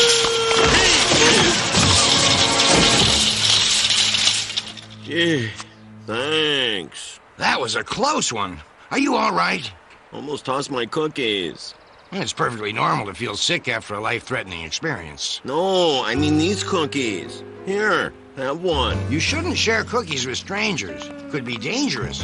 Didn't your mom ever tell you not to talk to strangers? Of course. But you're not a stranger. I live with stranger people than you. Okay. So maybe I'll just have one. How cool is this? Well, it's not much, but it's home. Wow. You don't even have to make your bed. Nope. You got it made. Sorry, I got carried away. You ate the whole box. Well, it has been a while since my last real meal. Hey, I got an idea. Why don't you come over for dinner? I couldn't impose like that. Impose? You saved my life. Here's the thing, Lou. I'm not exactly thrilled with where I am in my life right now. I like your folks, Lou, and I don't want to have to lie to them. So don't lie. If I come over for dinner, they're going to ask all those questions I don't want to answer. Where are you living? Where are you working? What's that smell? I can't do it, Lou. But you're hungry, right? Hungry? I could eat a horse. Well, it's your lucky day. My dad's cooking tonight. Dig in, Joe. Thanks.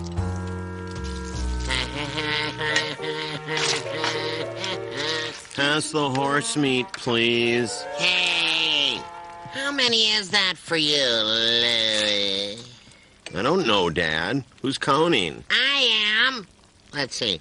2 more for Louie. All right, I'll allow it, seeing as though you're going to do the dishes tonight. It's Tommy's turn. Let me look at the tally here. Tommy had 3 meatballs, and you had 14. Looks like you're scrubbing in at the sink there, dish boy. This is outrageous. I'm being punished for having a healthy appetite. Here's the rest, Pete. Oh, these are great, Lou. Wow. 12 of Dad's meatballs. It's amazing what the human body can withstand. Let me just say one more time, Lou. You really should never harbor strangers in your garage. You want one? Nah, I gotta do the dishes. My family's really putting me to work these days. I hear you. Families are tough. You mean you got a family? Where are they? For crying out loud, Louie, what are you doing out there? You got work to do. It's the boss, man. Gotta go. You know, you can stay here for the night if you want. Really?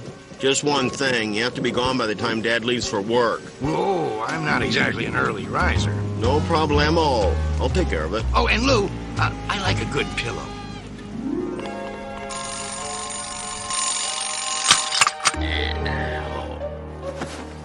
What? Sabotage! I slept through active duty. What a world. It's a little ripe in here. If that's not me, I need to offend my fellow workmates. I hope I'm not too late. Oh, man, I gotta get out of here.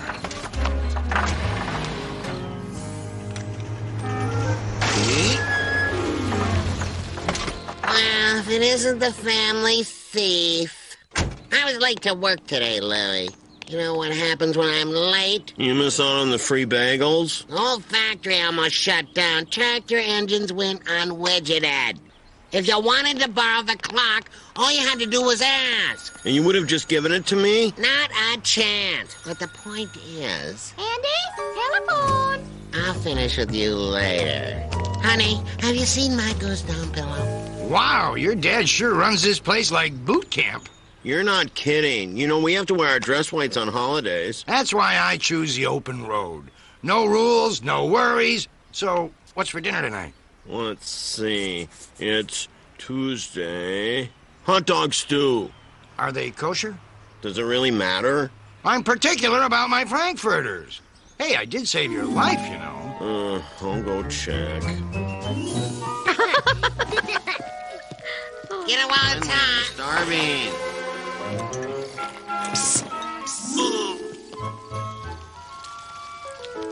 Is there any more stew? Help yourself, Louie. You know, I think this boy has a tapeworm. Either that or a wooden leg. He's just a growing boy, that's all. Maybe so, but he's growing in the wrong direction. One more time. Heat the pie. And then I want 1 scoop of vanilla ice cream on top of the pie and 2 scoops of strawberry on the side. Anything else? Yeah, you got a different blanket? I'm allergic to wool. You know, the Grunwalds down the street have a much bigger garage. I should have felt good. After all, I was helping someone less fortunate. However, my single act of charity had doubled my workload around the house. Here you go, Lou. Thanks a million. Hey, Lou, how about a glass of water? I promised Pete I wouldn't tell Mom and Dad about him. But maybe there was another way to help him onto his feet. Want a little agua, huh? Hey, pal. And off my back. Pete, you gotta get up. Oh, just 5 more minutes. No, Pete. We gotta chat. Mono a boil. You happy here? As a clam. Great. What I was wondering, and please let me know if I'm on a line, but what do you do about money? That's easy. I don't have any. What about a job? Look at me, Lou. Who's gonna hire me? I'm a mess. True, but maybe I can help. I can't believe Dad wears these. Jeez! No wonder Mom fell in love with him in his uniform. See? I told you. You look like a new man. Yeah, a new man who got dressed with a blindfold on.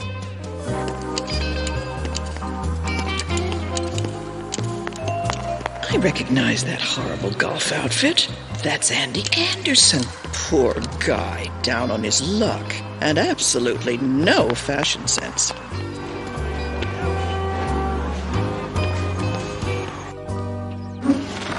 How'd the job hunt go today?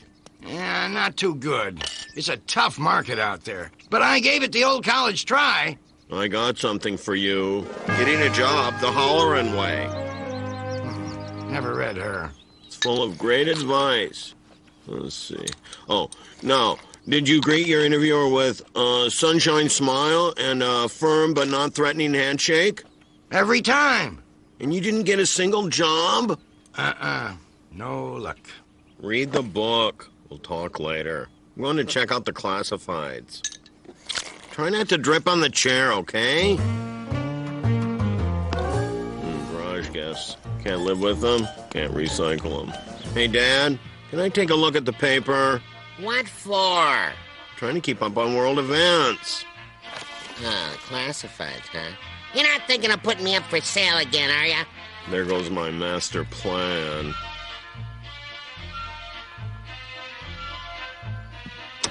What are you doing? That was Swan Lake. Change it back. Turn it, Louie. I missed the pirouette. I could pirouette for you if it'd make you feel better. All right, let's see one. What? You promised me a pirouette, and I want to see it. Hey, that's not half bad. Dad, you're losing it. I'm just kidding you. Now, how about a plan? Gotcha, kid.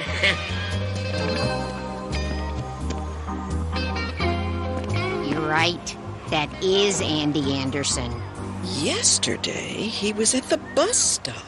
I had no idea they were having money problems. I have an idea. Let's bring her a bunt cake. You're sure it was him? Well, I'll ask. What's that? Yes, Dina. I'll remind him about the Christmas lights. Again. Hey, honey, how about a cold one? How was work today, dear? Fine. So you were at the plant all day? What is this? An interrogation? No, it's just Dina Stillman said she saw you at the bus station yesterday, and Kitty Brunwald swore you were at Grace's Market this afternoon. Bunch of busybodies. That's what happens when you have too much time on your hands. You start hallucinating, and then you gossip about it. Well, anyway, they brought us a nice bundt cake. Oh, happy day.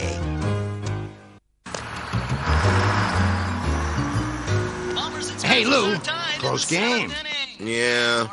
So, I was wondering, since we got a few minutes, how about we go through the classifieds? Whatever. Your house, your rules. Come on, Pete. It sounds like you don't even want to try. It's not like you never had a job before. You used to work with my dad. That's right. 12 years I worked there, and then the company cut back. I lost my job, hit the street and interviewed for every job I could find. After all, I had a family to support. So, what happened? A whole lot of rejection. So I stopped looking. I lost my house, I lost my savings, lost my family. How do you lose a family? You know how you get report cards in school? Well, did you ever get a really bad grade, like a D or an F? And you had to bring that report card home, show it to your dad so he could sign it. You kidding? I tried to forge my dad's signature on those. Now imagine if it were the other way around, and your dad was in school and he had to show you his report card. And now imagine he shows you a report card every day. And every day it's an F. Every day for 3 years. My wife took my kids to live with her mother in Chicago. I chose to stay. Hey, Pete. Thanks again for saving my life. And the score is still tied, 4 apiece.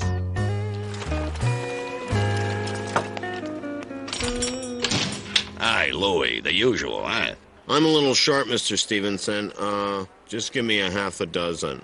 Now, while you're at it, I'd like to inquire about the job. Now, Louie, don't start with me. You know I can't give you that job. Number one, you're too young. And number two, you're too, I'm too what? Well, let's just say you like your donuts too much. I mean, you eat up all the profits. No need to be rude. Not even asking for me. It's for my friend. Has he ever made a donut? I don't think so. Oh, sorry, Louie. I'm looking for an experienced donut man. Hey, you hear about Ned's Donut Shop down the street? Uh-huh. They're doing amazing things with chocolate filling. What are you trying to say? Nothing. Just letting you know what the competition's up to, which is why I'm thinking of taking my business there. This is extortion, Louie. You got it. Pete! Hey, Pete! Guess what? I got you a job. And not just any job. Pete? Oh, Tommy, what exactly do you have there? It's my turn to keep the class guinea pig. What is that rodent doing on my table? You know I don't like to see my dinner before I eat it. It's not dinner. It's a class guinea pig.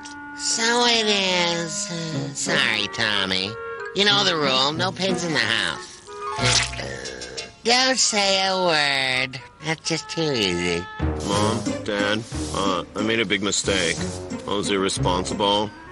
I kept a secret from you. I was wrong, and I'm sorry. There's nothing. Well, what am I supposed to do with him? He'll just have to stay at somebody else's house. It's not fair! Mom, Dad, I made a big mistake. I was irresponsible. I can't even have one little guinea pig for a night, and Louie gets to keep a guy in the garage for weeks. You did what? I don't get it. He was right here this morning. I swear! It was Pete? Pete Lohman?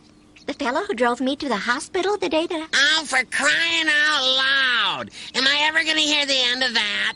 It was a traffic jam. I was out of gas. I blew a rod. I just saw Pete at the supermarket. And that's where he saved my life. And now he's gone. All because of me. I nagged him about getting a job. Louie, regardless of what you promised Pete, you know you should have told us. I know. I did everything I shouldn't have done. That's right. And you're still doing it. You're feeling bad and blaming yourself, and you shouldn't. You did everything you could to help Pete. Yeah, everything except charge him rent. Hey! I've been looking for this. You're a good kid. But next time, take your mother's pillow. I need my shut-eye. Louie, there's something here for you. It's from Pete. Dear Lou, just wanted to say thanks for everything. After spending so much time watching you and your family, I realized it was time to go see mine. I think I'm about ready to start bringing home report cards again. Take care, Lou. Your pal, Pete. Report cards? Now, what do you suppose that means? It means Pete's gonna find a job in Chicago. Louie, you do nice work. How about some lunch? I still have to mow the backyard.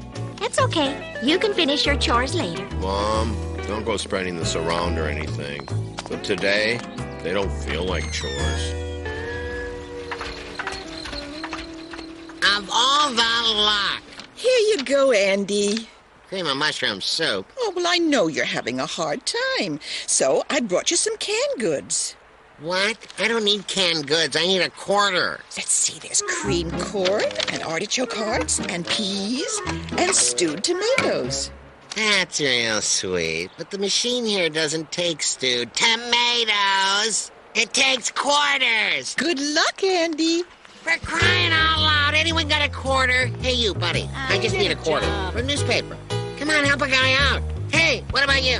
Hey, trade some stewed tomatoes for a quarter. 2 dimes and a nickel. Anything. Oh, what a world. Let me tell you about my family. Hey, here we go now, it's bedtime again. Let's take a look and see what's happening. Roller coaster ride, but no surprise. It's life with Louie, Louie, Louie. Life with Louie, Louie, Louie. It's life with likable, lovable, completely huggable. It's life with Louie. Every family has its own traditions. Outdoor barbecues, summer vacations by the lake, Uncle Monty wearing golf pants at Thanksgiving dinner. At my house, the most sacred of all these traditions was Sunday football games with the Green Bay Packers. And everyone loved watching them. You call that defense. If I would have defended my country like that, we'd all be eating sauerkraut for breakfast. On that note, when's lunch? What kind of Packer fan are you? A hungry one. You know, Louie, you'll never make the team with an attitude like that. Make the team do what? Make the team. Play football. Become a Packer. Louie's gonna be a Packer? You got that right. A linebacker like Nitschke. Andy, he's only 8 years old. Nonsense. You gotta get them when they're young. Who was that kid who was playing piano there when he was 3? Mozart? Yeah, that's the guy. Mozart was a Packer? The point is, I've got tickets to next week's game. And it's your turn to come with me this year. Louie. Can I come too? Now, Tommy, you know your father can only afford 2 tickets a year. I'll bring you next year, son. You're next in line. Hey, that's not fair. Just because I'm older doesn't mean I should get to do all the fun things. Maybe Tommy should stay up later and get a bigger allowance, too. What do you think of that, kid? Like I always say, go Packers! That's the spirit, Louie. Just remember the rules, Andy. 2 Andersons go to the game, 2 Andersons come home from the game. What are you talking about? Sid came home. Thanks to that kindly parking attendant. What happened? Your father was so determined to get on the field and meet Coach Vince that he left poor little Sid all alone. Alone? The stadium was packed. The worst part is, your father didn't even realize he'd left him behind. No, the worst part is I never got to meet Coach Vince. Andy. Interception. Oh, no. I should never take my eyes off that TV. It was then I realized the Packer game with Dad was inevitable. Pass the potatoes, please, Dad. That was a heck of a game. Oh. Reminds me of my own days on the field. Did I ever tell you boys about the Anderson riffle? There was 1 second on the clock. We were down by 6. Come on, kids. I want to show you how it's done. Oh, Andy, not in the house. That's the problem with this. Got no spirit.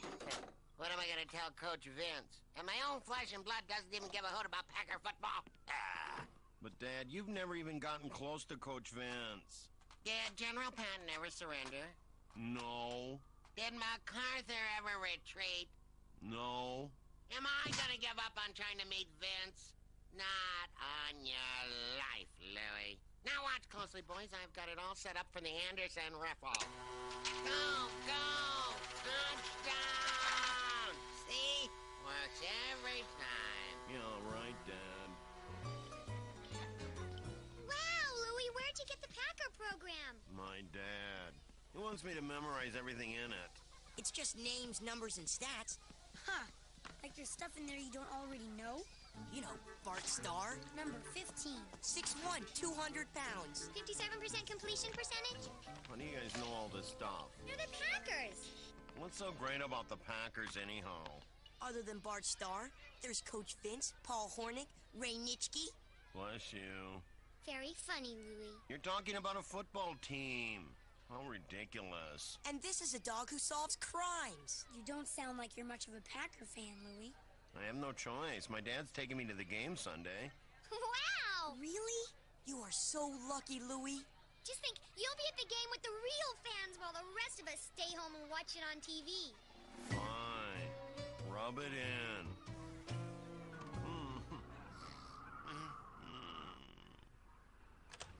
Let's go, Louie. It's game day. Dad, it's freezing. Freezing?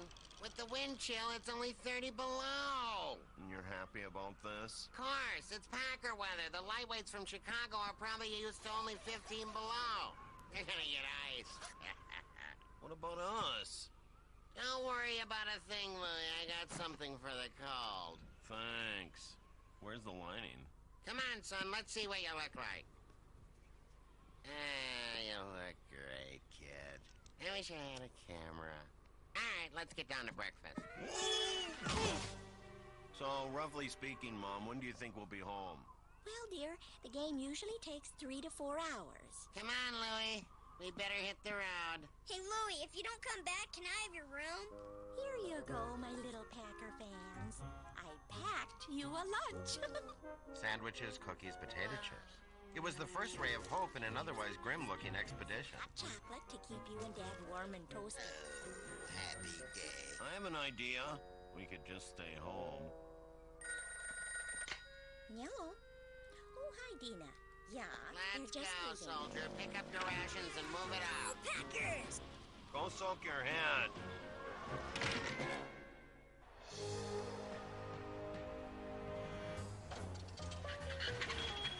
Remember this face. I'm with him. I'd never seen anything like it. People greeting each other with open arms and plates full of food. Suddenly, I felt like a Packer fan. Hurry up, Louie. It's game time. But Dad, there's barbecued pork over here. It's free.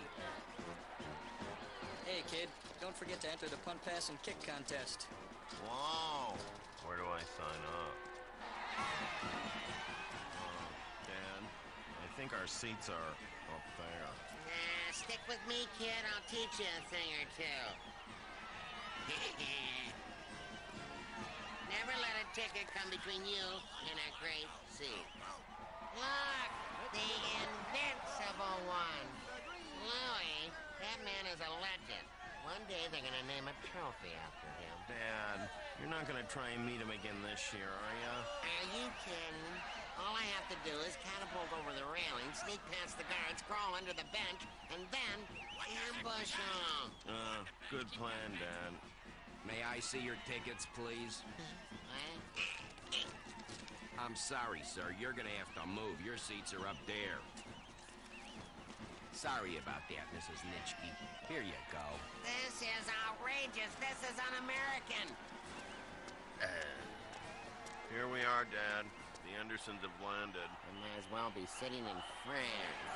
Excuse me, pardon me, Packer fans coming through.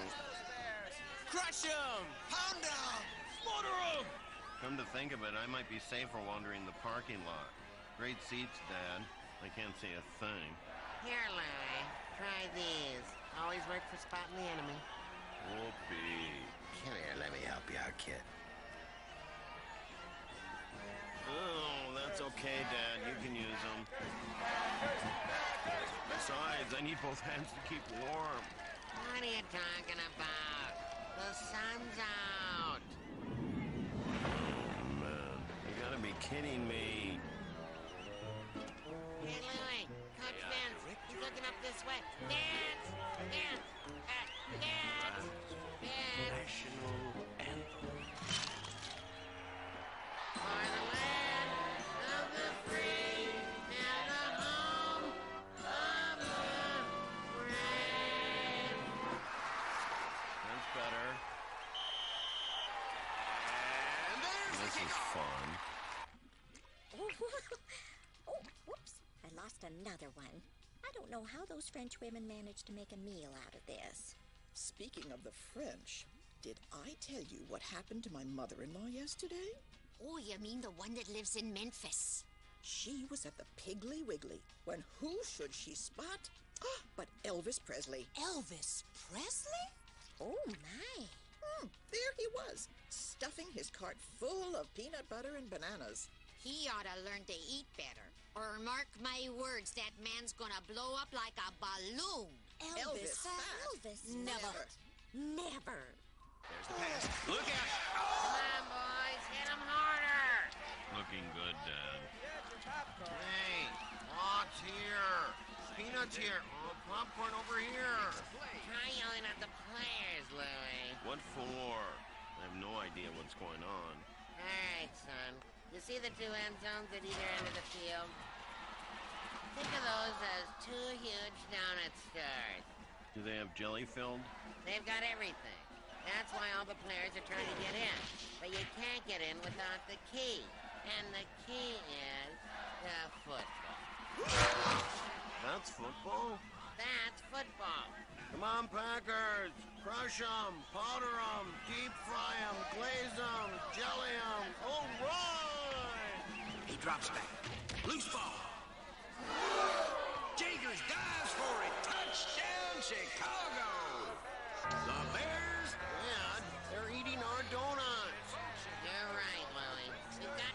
something. Where are you going?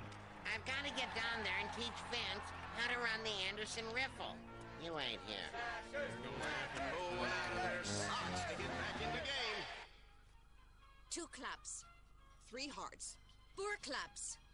5 hearts. You know, Dina, you're not the only one to know someone who saw someone famous once. Really? Yeah. Earl and I were in Las Vegas a few years back. Suddenly, he heard this voice.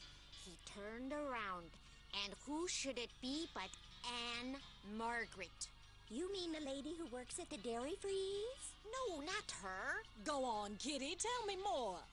Well, there they are, Anne Margaret and my Earl together. Can you believe it?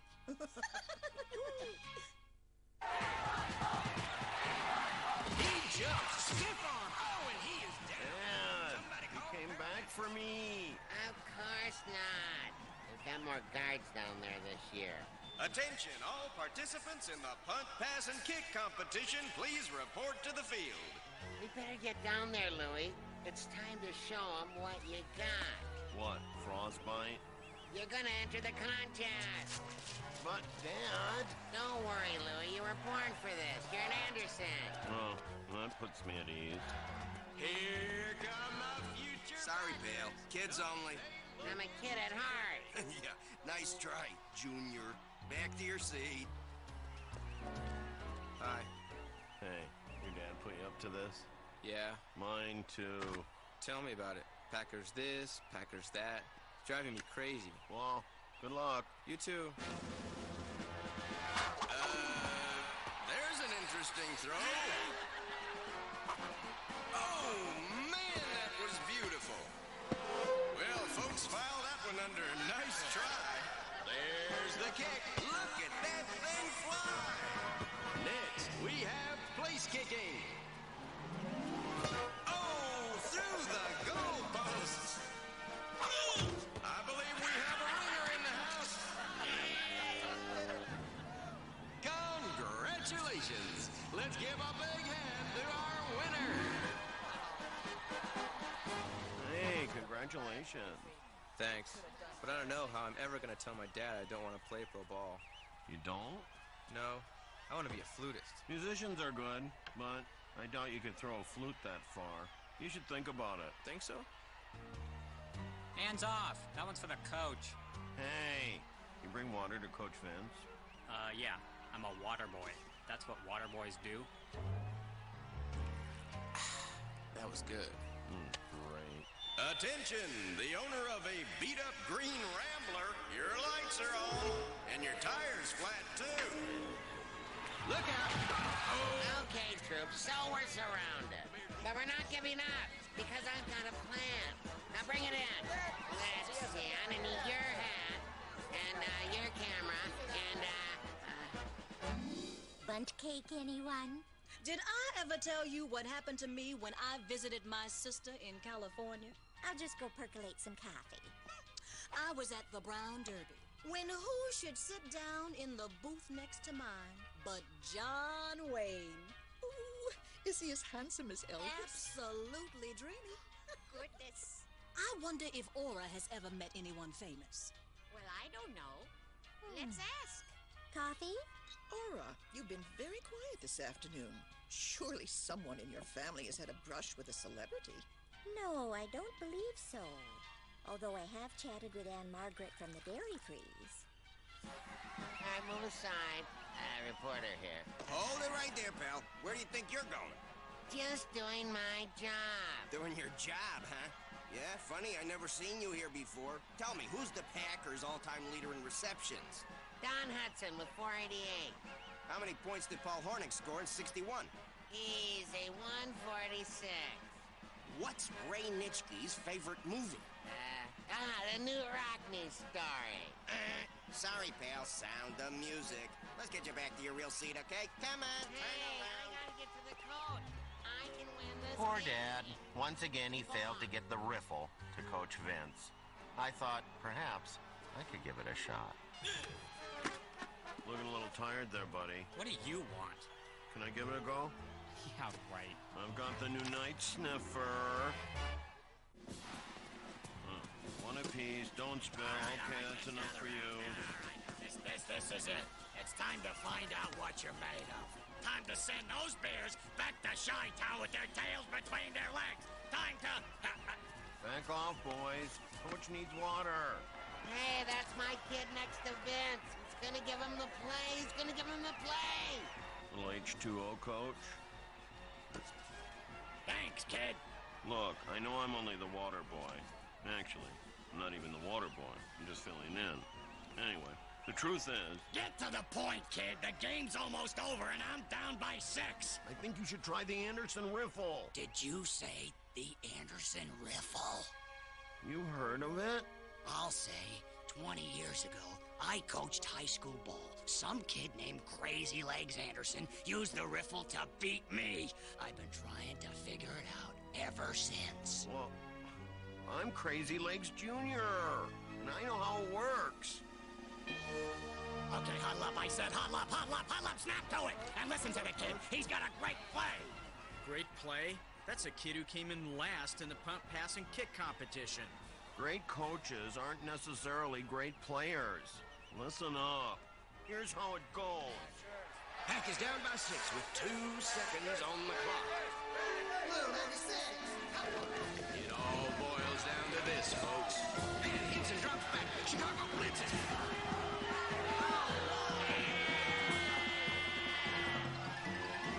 Oh, no! What is he doing? Hinson is stopping to tie his shoe. It's my play. It's my play. It's the riffle. Look, he's going. It's caught. That's it. Now run. Run. Wait, it's a fake. Hinson has the ball. Look at him go. There he is at the 15, the 10, the 5. Touchdown. The pack ties it up. You Crazy Legs Anderson? In the flash. Good. Let's go. Coach wants to see you. Extra point. It's off. It's good! Thanks. I was a little warm from all the excitement. Green Bay wins it. Coach Vince. Crazy Legs Anderson. I've been waiting to meet you for years. I bet you have. You're just lucky my kid begged me to disclose the riffle to you. More coffee, Dina? Now, Aura, you must at least know someone who knows someone who met someone famous. I have an idea. Why don't we see how the Packers are doing? You know they're playing the monsters of the Midway. Looks like Coach Vince has found a long-lost Is buddy that your over there. husband? Well, folks, Oh, my stars. I don't think... No, she's right. And he has his arm around Coach Vince. Look. Gracious me, it is Andy. Have you ever met Long his have they wife? been friends? Goodness! This is so exciting. Oh, for heaven's sakes. Oh, they look so happy together. They must be old friends. Don't you think they look like old friends? Well, actually, I'd like to... Come on, stop closing it on me. I'm proud of you, son. Even if I, never become a Packer. Just because you won't be a Packer doesn't mean you can't be a hero. Hey, I'm the hero of the game. Come back here. He caught him. Oh, run! He's open. Oh, run! He's got it. Run! Run! Touchdown! I'm telling you, that Vince is a genius.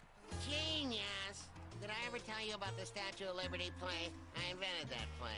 That's right. It first came to me as I approached Ellis Island as a youth from my homeland of Sweden. Nothing more fun than watching a little pigskin with dear old dad, right?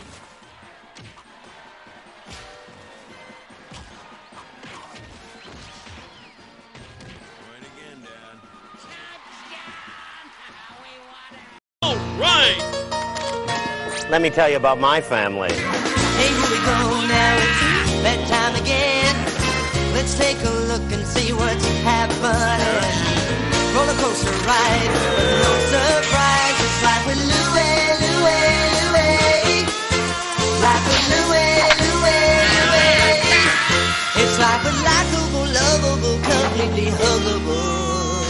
It's like with Louie.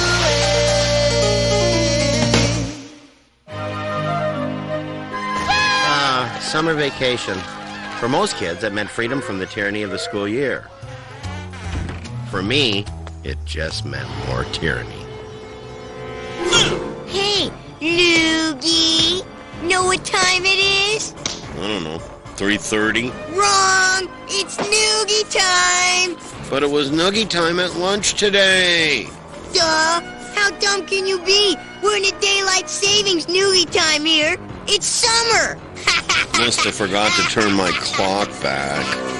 Fortunately, there was one escape route from Noogie time, and I knew where to find it. I was going to summer camp. 4 weeks of unadulterated Glen free bliss. Hey,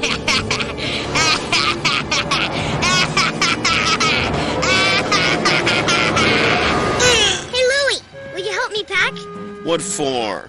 I'm going to camp. What? Oh, what is this here? What are these people eating? What's the big idea? You can't send Tommy to camp. Oh, Louie, we sent you to camp when you were Tommy's age. Yeah, but I went to camp to get away from Tommy. I went to overnight camp when I was 3 months old. Went back every summer, too. By the time I was 6, they made me a counselor. We want Tommy to have the same camp experience that you had. Well, can't you just keep him here all summer, put him in a different room, and call it camp? Louie, this discussion's over. Either both of you go to camp or neither one of you goes. Now, what's it going to be? No, just because we're going to the same camp doesn't mean I'm going to be your babysitter, all right? When we get to Camp Chuckamy, you don't know me, and I don't know you. Got it? Suddenly, there it was, the bus that was going to take me to the No Noogie Zone. Bye-bye now. You take care. I'll send you lots of cookies. Hey, can I sit here? Sure, I guess. Victory at last. Know what time it is, Loopy? Oh, jeez. Glen, aren't your noogieing fingers getting tired? Good point, Lucille. Another 100 miles and we'll change places so I can nuggie you with my left hand. Thanks, buddy. Oh, no problem. I'm here to help. Move it, lunatic. Traveling light, Glen? I got other people bringing my clothes. Like who? Like you. I took all your underwear out of your trunk when you weren't looking. I'll give it back when I'm done. How ridiculous is this going to get? Hey, Tommy, you're in cabin 7. That's a good one. Why would you care? Cabin 3? Oh, no. Not the Pink Palace again. Cabin 6. Hey, me too. Hey, maybe me too. Well, almost. If you subtract 7. Perfect timing, Loogie.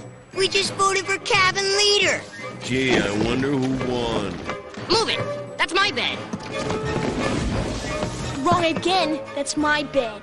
Well, where do I sleep?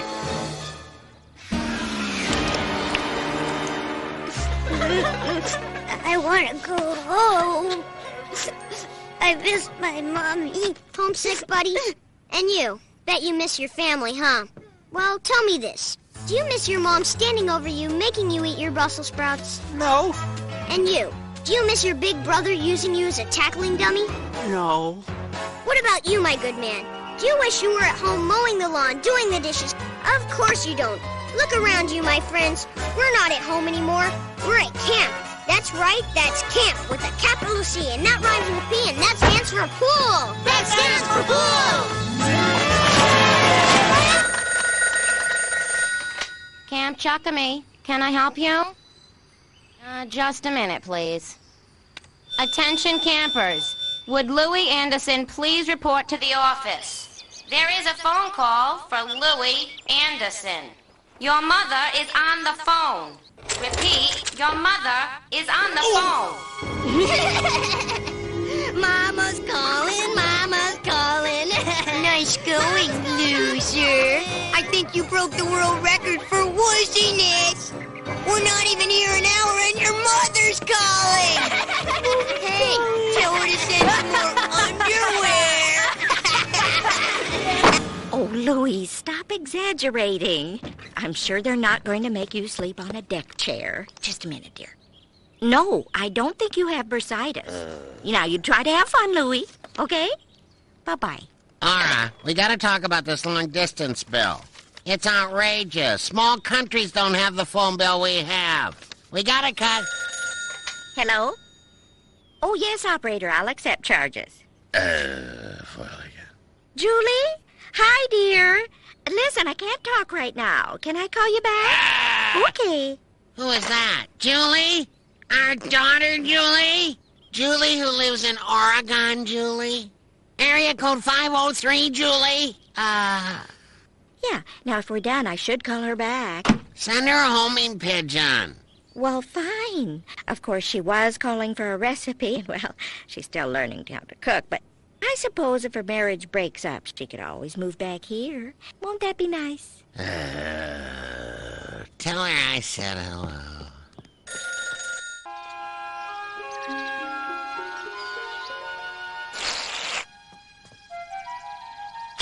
Oh! You?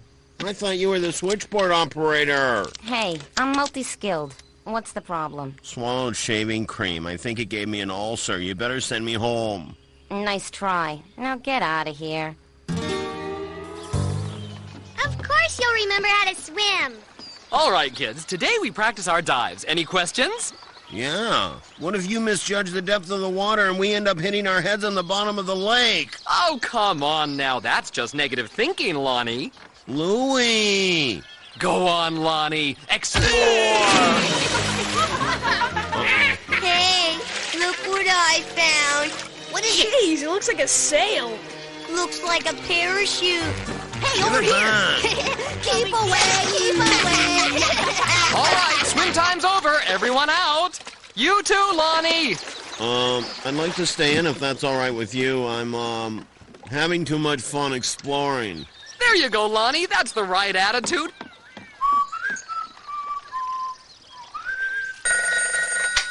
Camp Chuckamy. Hello, Mrs. Anderson. What? How did I know? Lucky guess.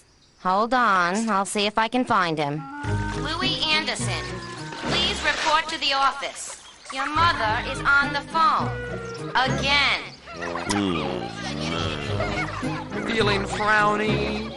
Feeling naked. Don't look at it as naked. Look at it as unencumbered by the restraints of the real world. Okay, what's on your mind, champ? I want to go home. I hate camp. We don't use that word here. Nobody hates at Camp Chucky. We can dislike things, and if we really feel strongly, we heartily dislike. But we don't hate. I heartily dislike camp. I heartily dislike having my swimming trunks strung up on a tree. And I heartily dislike you. Now you got it.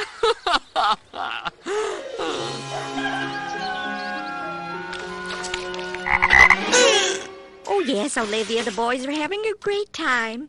I'm just making up some of my oatmeal raisins to send off to them. What now? A frog licked my head. Think he gave me flesh-eating virus. Better send me home. Nice try. Get out of here.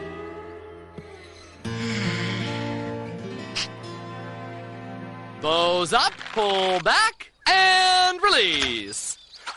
All right, yeah, hit it. Bingo, yeah. Oh! Bow and arrow took my arm off. Well, I reattached it. But, infection could set in. I think you better send me home to see a specialist. How are you today, Mrs. Anderson? Well, why don't you ask him yourself? He's right outside. Louie, it's your mother. Just want to make sure you got enough underwear, honey bear. Don't you wear them 2 days in a row. Kisses.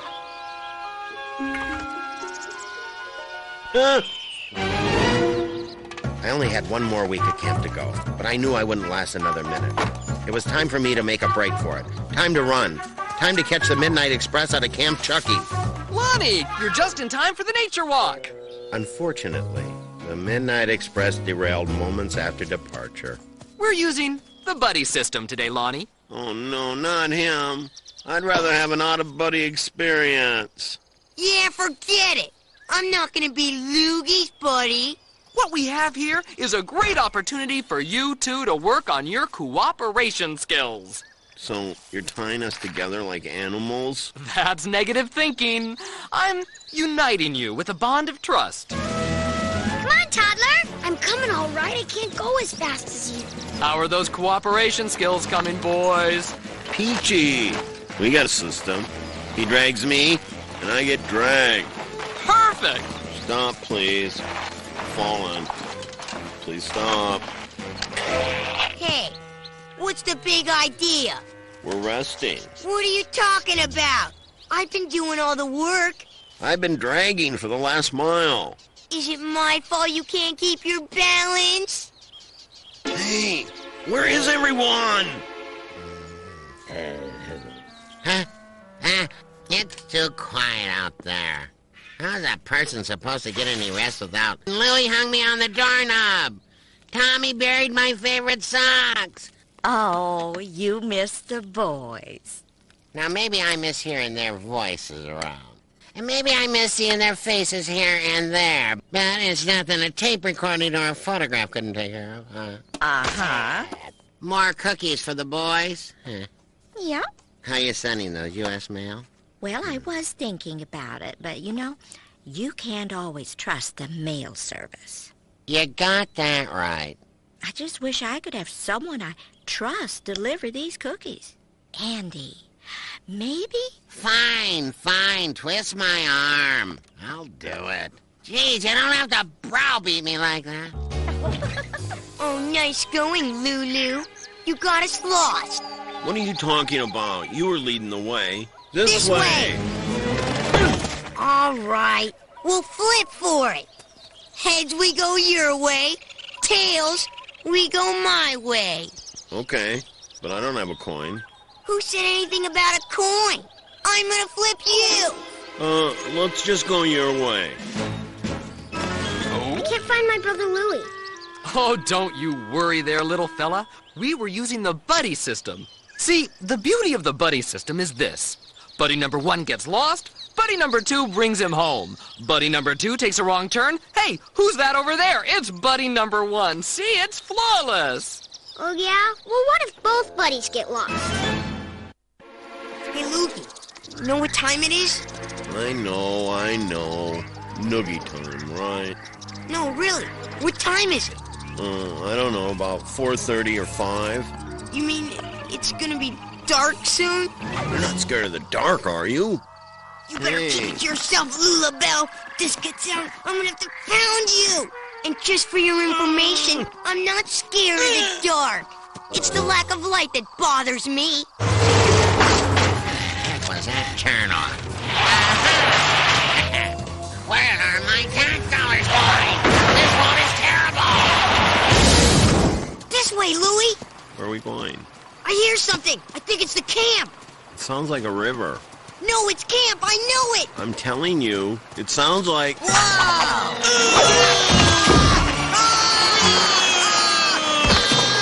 Hello, it's Ora Anderson. Don't say anything. I'm not here. I'm not here. No, estoy aquí. No, not here. I'm sorry. Louie, he's on a field trip. Can I take a message for you? Well, that's all right. I'll wait. He could be, a while. Oh, I don't mind. I'll hold. Can you describe him, son? Strong hair, wise eyes, and a face that's seen everything the world has to offer. That's him. Don't worry about it, son. He's probably just playing in the woods somewhere, having the time of his life.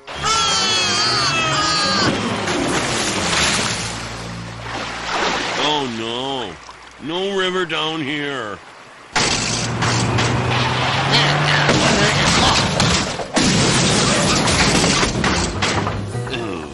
Dad, what are you doing here?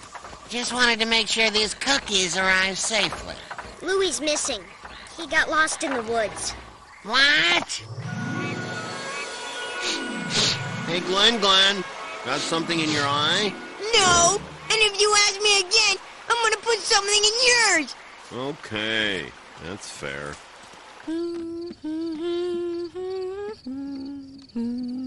All right, people. Our fugitive's been on the run for 6 hours. Average foot speed for the kid is, well, he's pretty slow. I swear I could crawl faster than this kid runs. But anyway, I want a hard target search of every farmhouse, hen house, and house of donuts in a 12-mile radius. Your fugitive's name is Louie Anderson. Oh, yeah, the Glen boy is missing, too. Now, let's go find Louie. Glen. What do you want, Loogie? Nothing. I just thought you might be hungry. You'd share your cookies with me? Well, not this box. Hey, Loogie. Yeah? Thanks. It's funny. I came to camp to get away from Glen, and here we were, tied together, lost in the wilderness, on the brink of starvation. It was the most fun I'd had all summer. Hey, Loogie, don't you tell anyone I just said thanks, or else... I know, or else you'll have to pound me. You're not lost, Mr. Anderson, are you? You kidding? I don't know the meaning of the word. It means to be completely clueless about where you are. The camp is this way. I can hear it. See that? I know exactly where I am. I'm a walking globe.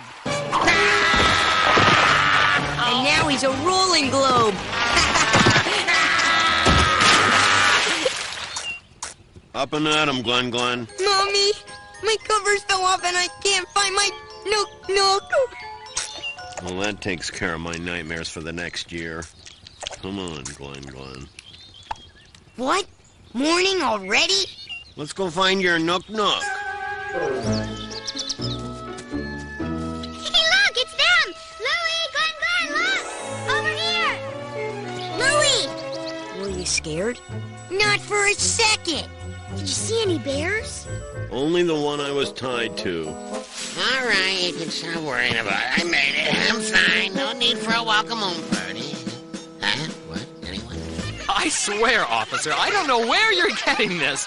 I did not tie any kids together. Uh-huh. I think you better come down to the station. What?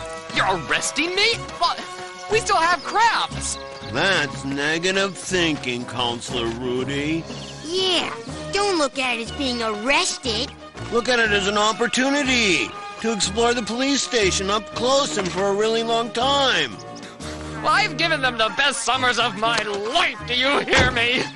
I am not good with sports. I don't for me. The last week of camp was great. I swam.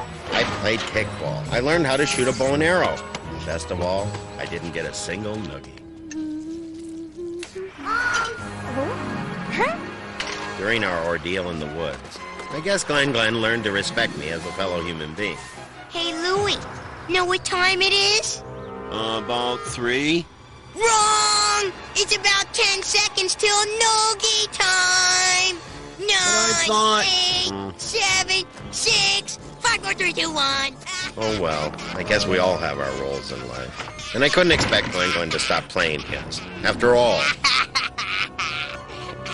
he was so good at it. Special delivery from the phone company. All I ever get from the phone company is a bill. Yep, this is it. Oh. Aura! Just a minute, dear. I'm on the phone. Yeah, honey, hi. Your father. What do you have? How many fathers do you have? I just called to say hello. No emergency. No, pay the money when you can. So many times. Let me tell you about my family. Hey, here we go now, it's bedtime again. Let's take a look and see what's happening. Roller coaster ride, no surprise. It's life with Louie. Life with Louie. It's life with likable, lovable, completely huggable. It's life with Louie. For years, teachers have been trying to convince me that the United States looked like the maps they showed us in class. They couldn't fool me, though. I knew better. I knew that Cedar Knoll was the center of the universe. After all, I'd been born there. I'd always lived there, and as far as I knew, the rest of the world rotated around Cedar Knoll. My family's going to Snifferland for summer vacation this year. Boy, am I jealous. I hear it's the last year for Paws on Parade. Ooh, thrilling. And they got this new ride there, the Growling Canine Coaster. That sounds so fun, doesn't it, Louie? I guess so. Gotta go. See ya. What about you, Louie? Where's Colonel Anderson taking your family this year? I'll tell you where he's taking us. He's taking us to Snifferland. That's right. This summer, that's where we're going, Snifferland. That's where. So, baby Lucy Lou's going to Snifferland this year, huh? So? You man enough to go on the Growling Canine Coaster? You bet I am. I've got my own Growling Canine Coaster right here. All aboard. Hey, slow down. Stops in 10 seconds. Sorry, we don't have tickets. See ya. Yeah, see ya, Louie. Since there's no line, I'll let you go again for free. You're all heart. All aboard.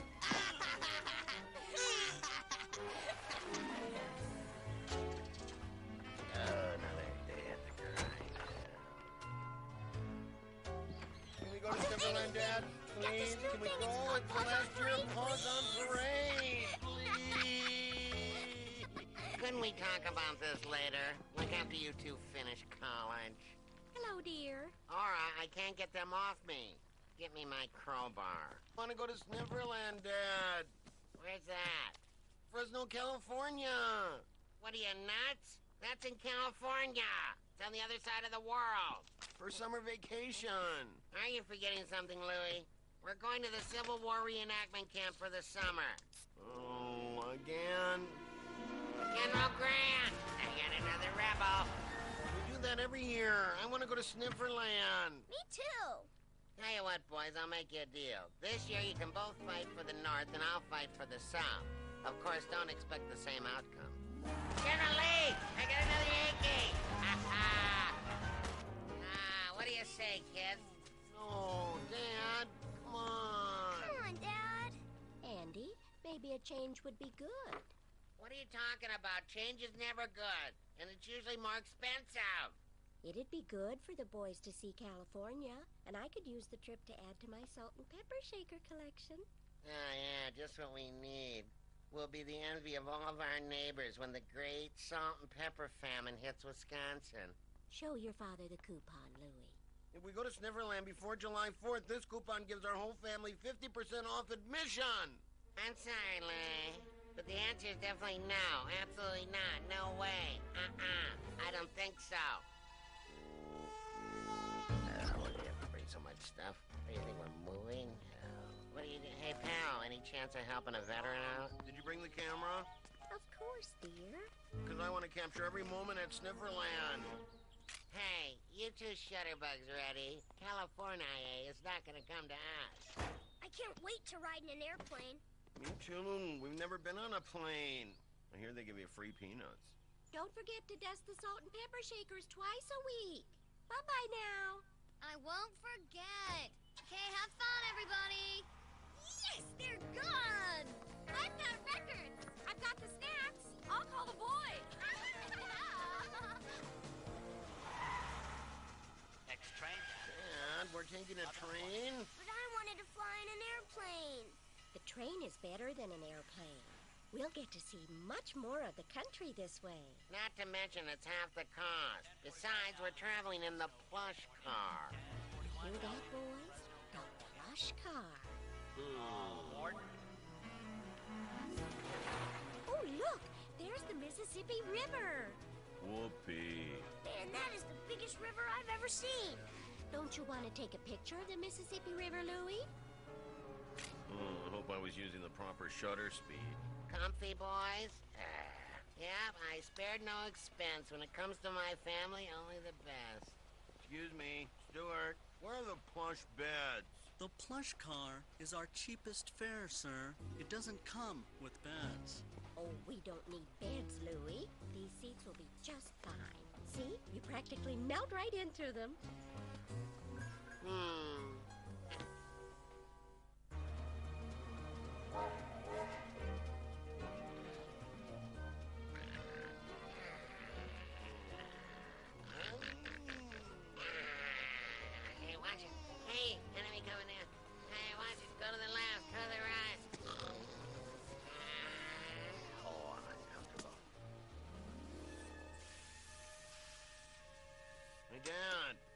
train stopped. There's something wrong with the engine. And there's something wrong with my neck. Medic! Medic! They don't know when they're going to be able to fix the train, Dad. We're running out of time. Pause on parade stops in 3 days. And?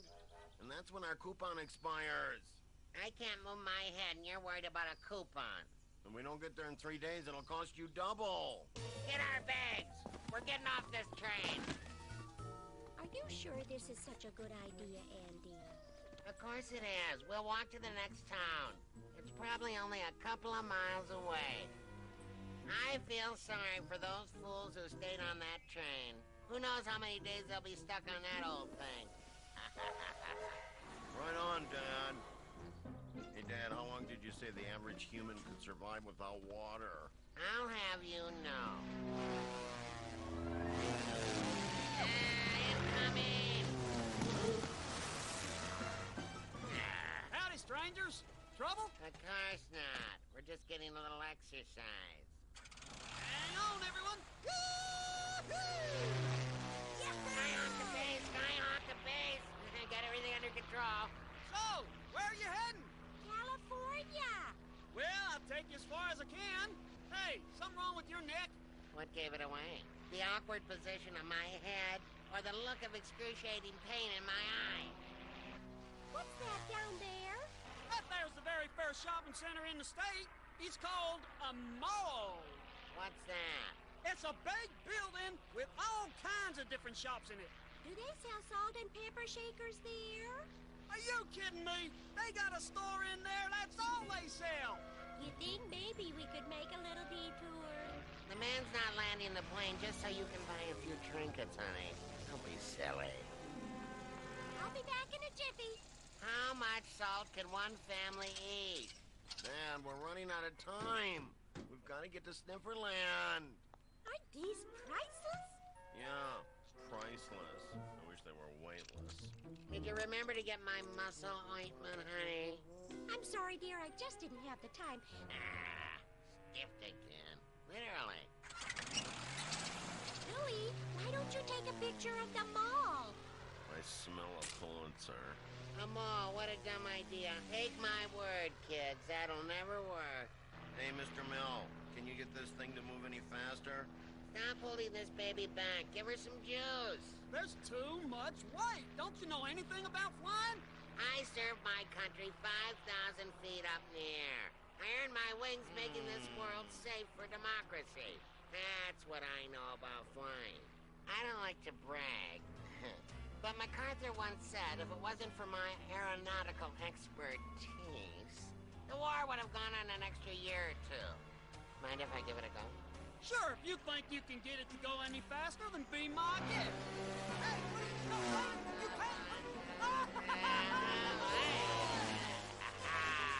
Oh, how about a stall? Yeah, that's a lot better. Look out for the... I'll show you a little trick I learned from a couple of flyboys over the skies of East Africa. Yeah, You can't go over... What do you think of that, kids? That's great, Dad, if you could spell. You belong in an asylum, you know that? What's the matter, Mel? Afraid of a little competition? Louie, how'd you like to learn how to forage for food? Do I look like a muskrat? I think I see a bus station. See any donut shops? I'll sneak down there and see if they're friends or foe. Good idea, Dad. Who knows what evil lurks in the heart of Colorado? You got that right. Follow me and stay low to the ground. I'll try. I'm so excited. A genuine Rocky Mountain salt and pepper set. You can't find anything like that in Wisconsin. Mom, must have something to do with the Rocky Mountains not being in Wisconsin. This backpack is getting heavy. I know, Louie. You're so strong. Could this bus go any slower? Louie, we're gonna miss Paws on Parade. I'll see what I can do. Now you be polite, dear. Any way we can pick up the pace here, miss? I'm going as fast as I can, sir. This is my first time driving on mountain roads. Well, there's your problem, dear. I'm your man. You are? You bet there, dearie. Who do you think led the 15th Armored Division over the Swiss Alps? You? You're darn right it was me. Why don't you let me relieve you there, soldier? It'll help you to watch a professional do it, huh? Well, okay. You're sure you're okay to drive? With your neck like that? You kidding? It helps me see around the corners. Over hills. What's with the commotion? Look out! No problemo. I've got everything under control.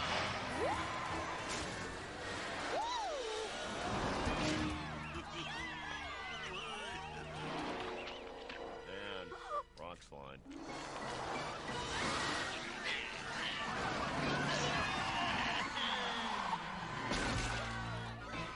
Louie, come here quick. What, Dad? Good job, kid. I feel used. Must want to give me the key to the city for saving everyone. Reckless driving? Since when is saving a busload of Americans considered reckless driving? It's a mad world, Dad. Well, the next bus doesn't leave till next week. Next week? Yeah, the river washed out the road. It's just impassable. Dad, we'll never make it in time to see Pawns on Parade. Did you say river? Have fun, and be careful! Reminds me of the raid I led on the Koala Island. All we had were 5 men, 2 rafts, and 1 Swiss Army knife. Whoa, check it out. The Grand Canyon. Isn't this beautiful? Louie, don't you want to take a picture? Uh-huh. Attention, troops. Choppy waters at 12 o'clock. What time is it now?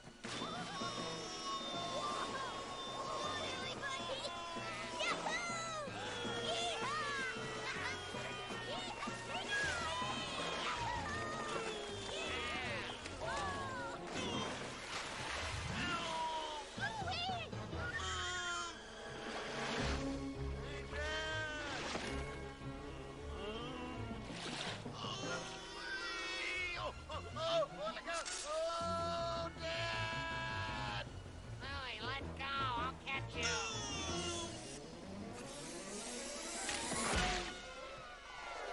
Goodness, you're all right, Louie. Can I go next? Okay, end of the line, soldiers. Let's make camp for the night. We'll go to the top tomorrow morning. How are we supposed to get up there? The same way everyone else does. I don't know. Giddy up. Come on. You think I can't get up the hill without you? Is that what you Dad, think? race you to the top. I heard that. Be careful, boys. There you go. This stubborn donkey won't take any orders. Come on, Jasper. Get inside. Oh, good boy. Oh. Mark my words, donkey. We will meet again. Dad, what are we gonna do now? Tomorrow's the last day of Pawns on Parade. Not to mention the last day of the coupon. Don't worry, I've got everything under control. You always say that. People, I think I just found our way to Fresno. Ooh. Nice balloon you got there. Thanks. How much to rent it for 24 hours? You know anything about flying a hot air balloon? You know who the first person was to fly a balloon across the Atlantic? You flew across the Atlantic in a balloon? That's right. Hit England, just kept going, passed right over the Berlin Wall. Rescued a few prisoners and then headed straight back. Now, how much to rent this balloon? For an American hero like you, no charge, sir. Well, that's mighty patriotic of you. Dad, you don't know anything about flying a balloon. How hard can it be? I mean, it's not like anyone's trying to shoot us down. Whoa! Ooh. Yeah, how hard can it be?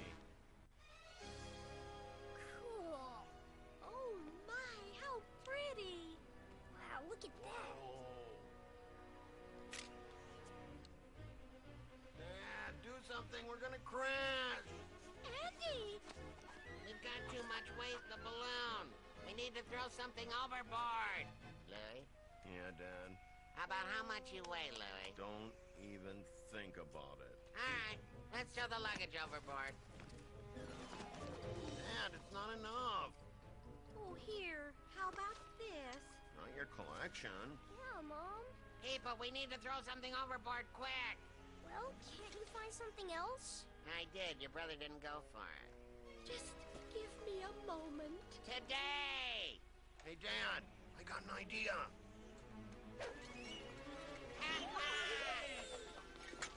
Oh, gotcha. Oh, cool. Nice thinking, kid. Like they say, the apple doesn't fall far from the tree. Oh, Louie, thanks for saving my salt and pepper shakers. Well, I didn't want to risk our food supply.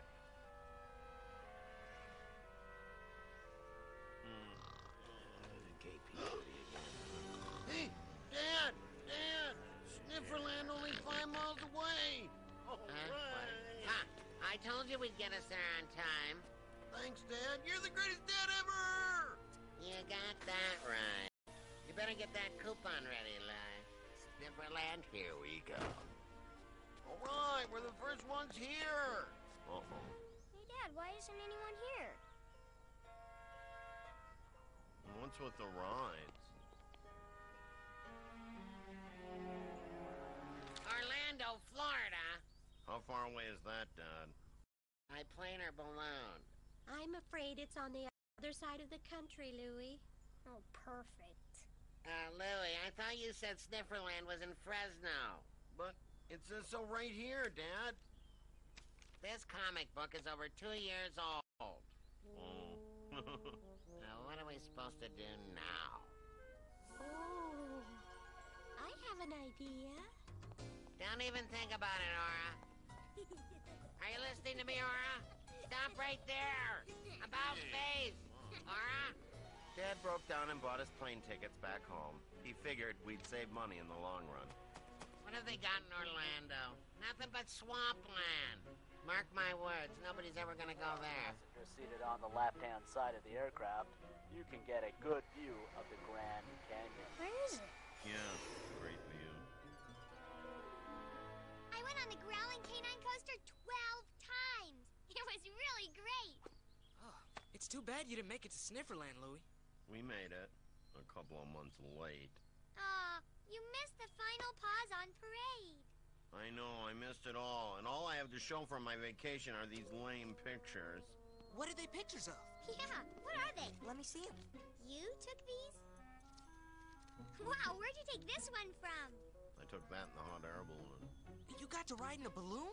Yeah, that was after my dad did some skywriting in the plane we were flying in. Neat. Yeah, and after our bus almost fell over a cliff. Oh, no way! And then we went whitewater rafting through the Grand Canyon, and a snake almost ate me. You're lying. No, he's not.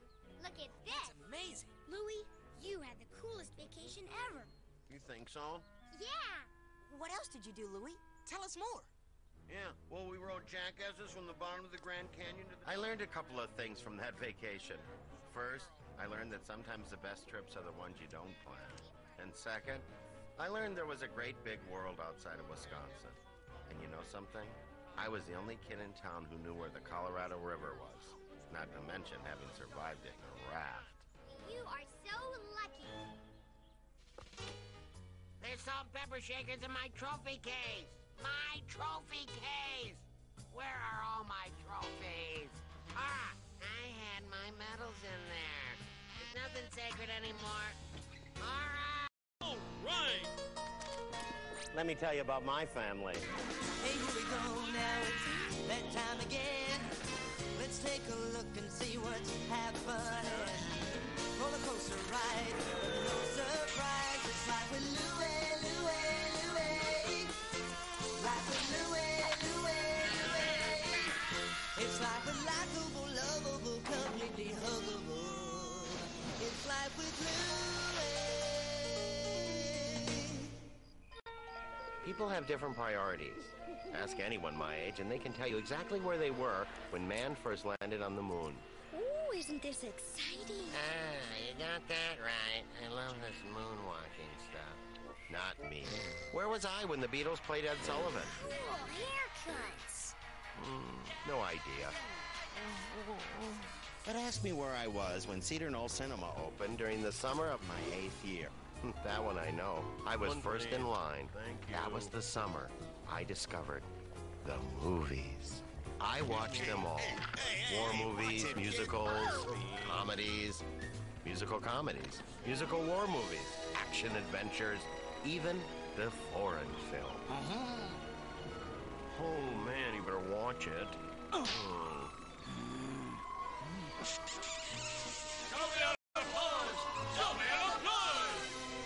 Bonjour, mes amis. Je t'aime. And when they ended, I watched them over again. Quit worrying. The boy's fine. Oh, how do you know? We've barely seen him all summer. Hey, I haven't seen the Dalai Lama all summer either. But I know there's nothing wrong with him. The point is, we see enough of our kids. They're all over the place. I can't believe you're not even a little bit worried about Louie. Louie? Who's Louie? Andy. I'm going to the movies. Be back tonight. Right there. Your son. Oh, yeah, him. He's one of ours. I thought we just rented him. You're coming back to Tombstone with me, Doc. I'm not going back. Well, in that case, I'll be taking you back. You call it, Doc.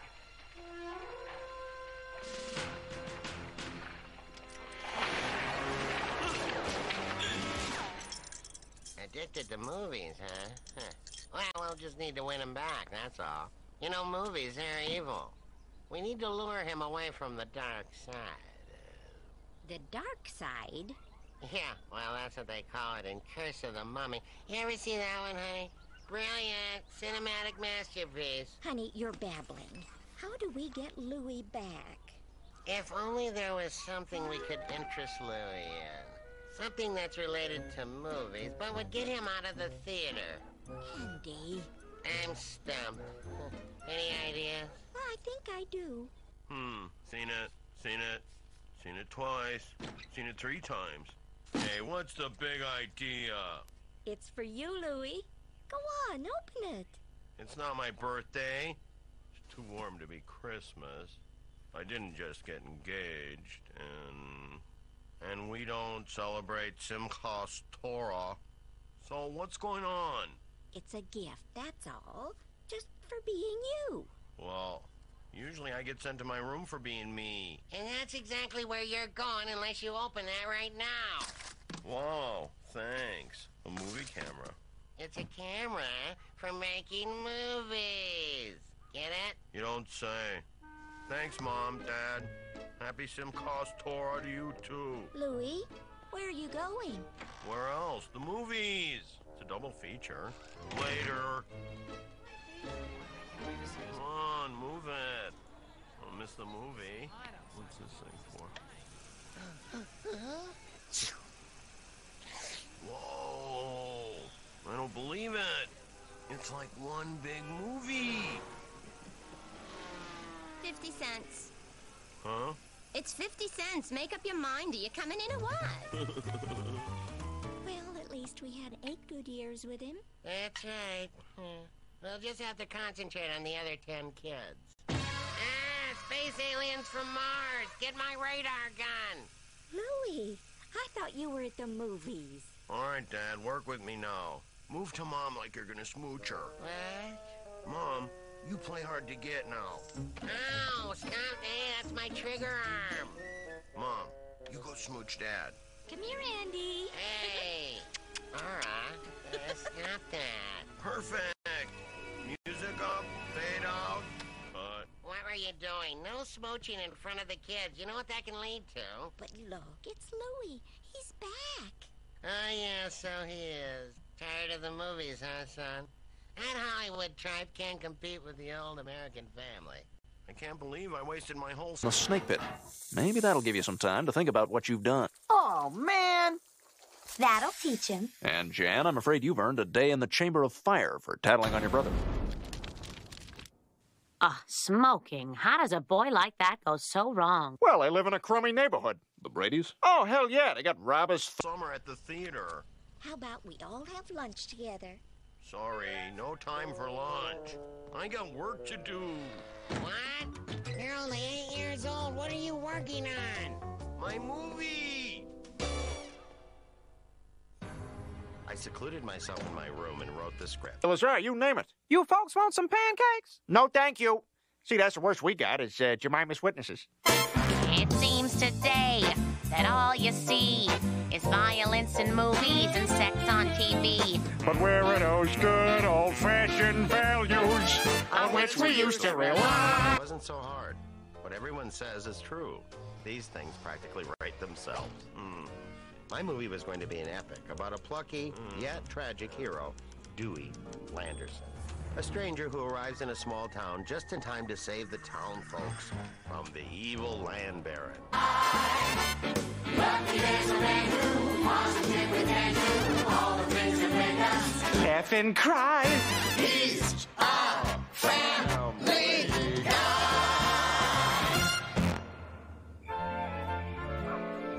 The crops and win the heart of the most beautiful girl in town, the preacher's daughter. All righty.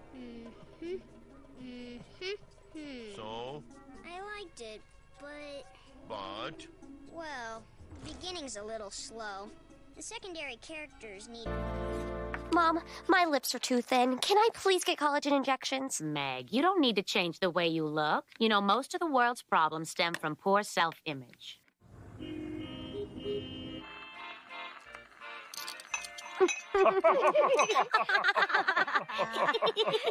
Work, and the third act is kind of weak. Everyone's a critic. Interesting piece of work, Louie. However, I think it needs more conflict. Have you seen my book? How to Write a Script in 3 Easy Steps. The Halloran method? Nearing completion. Stewie, I said no toys at the table. Damn you, vile woman! You've impeded my work since the day I escaped from your wretched womb. Oh, don't pout, honey. You know, when you were born, the doctor said you were the happiest-looking baby he'd ever seen. But of course, that was my victory day. Hey, Louie, I read your script. I got a couple notes for you if you're interested. I'm not. How about a wedgie, then? I'll take the notes. All right, let's start at the beginning. What you got is okay, but wouldn't it be funny if the main character was a dog? I quickly learned the fruition of my deeply laid plans to escape from that cursed ovarian Bastille. Return the device, woman. No toys, Stewie. Very well, then. Mark my words. When you least expect it, your uppance will come. Mom, can I turn the heat up? Oh, don't touch the thermostat, Meg, if Father gets upset. That the trick to writing the perfect script is finding the perfect reader. I think it's wonderful, Louie. The best script ever. You're not just saying that, are you? I wouldn't change a letter.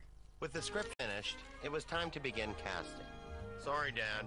You're just not right for the part. But I know this part. Come on, this thing goes up to 90. Without your thermostat. God, how does he always know? Brain him. I am this guy. Louie Landerson's father needs to be a tough, crusty old guy with a heart of gold. I can do Krusty. I am Krusty. Sorry, Dad. We're going in a different direction. Next. I think we got a little problem here, Louie. What kind of problem? Ah, now will you reconsider? Sorry, Pop. It's just not going to work out. Cast aside by my own son. Like most major productions, we hit a couple of snags during casting. Until my caterer came up with the perfect solution. There, that ought to do it. Oh, my. I am your father, Dewey. Your father. What kind of world did I bring you into? Very nice, Mr. Jensen. You'll hear from us. Next. Jensen? Jensen's playing the father? I don't believe this. No decisions have been made. What about a moi? That's the part I was born to play. Sorry, Dad. I told you. Our research came back, and, well, people just don't buy you as a father. I could be third man on the street, like. Don't make me call security, Dad. Next. By the end of the day, I had my cast. Grunwald would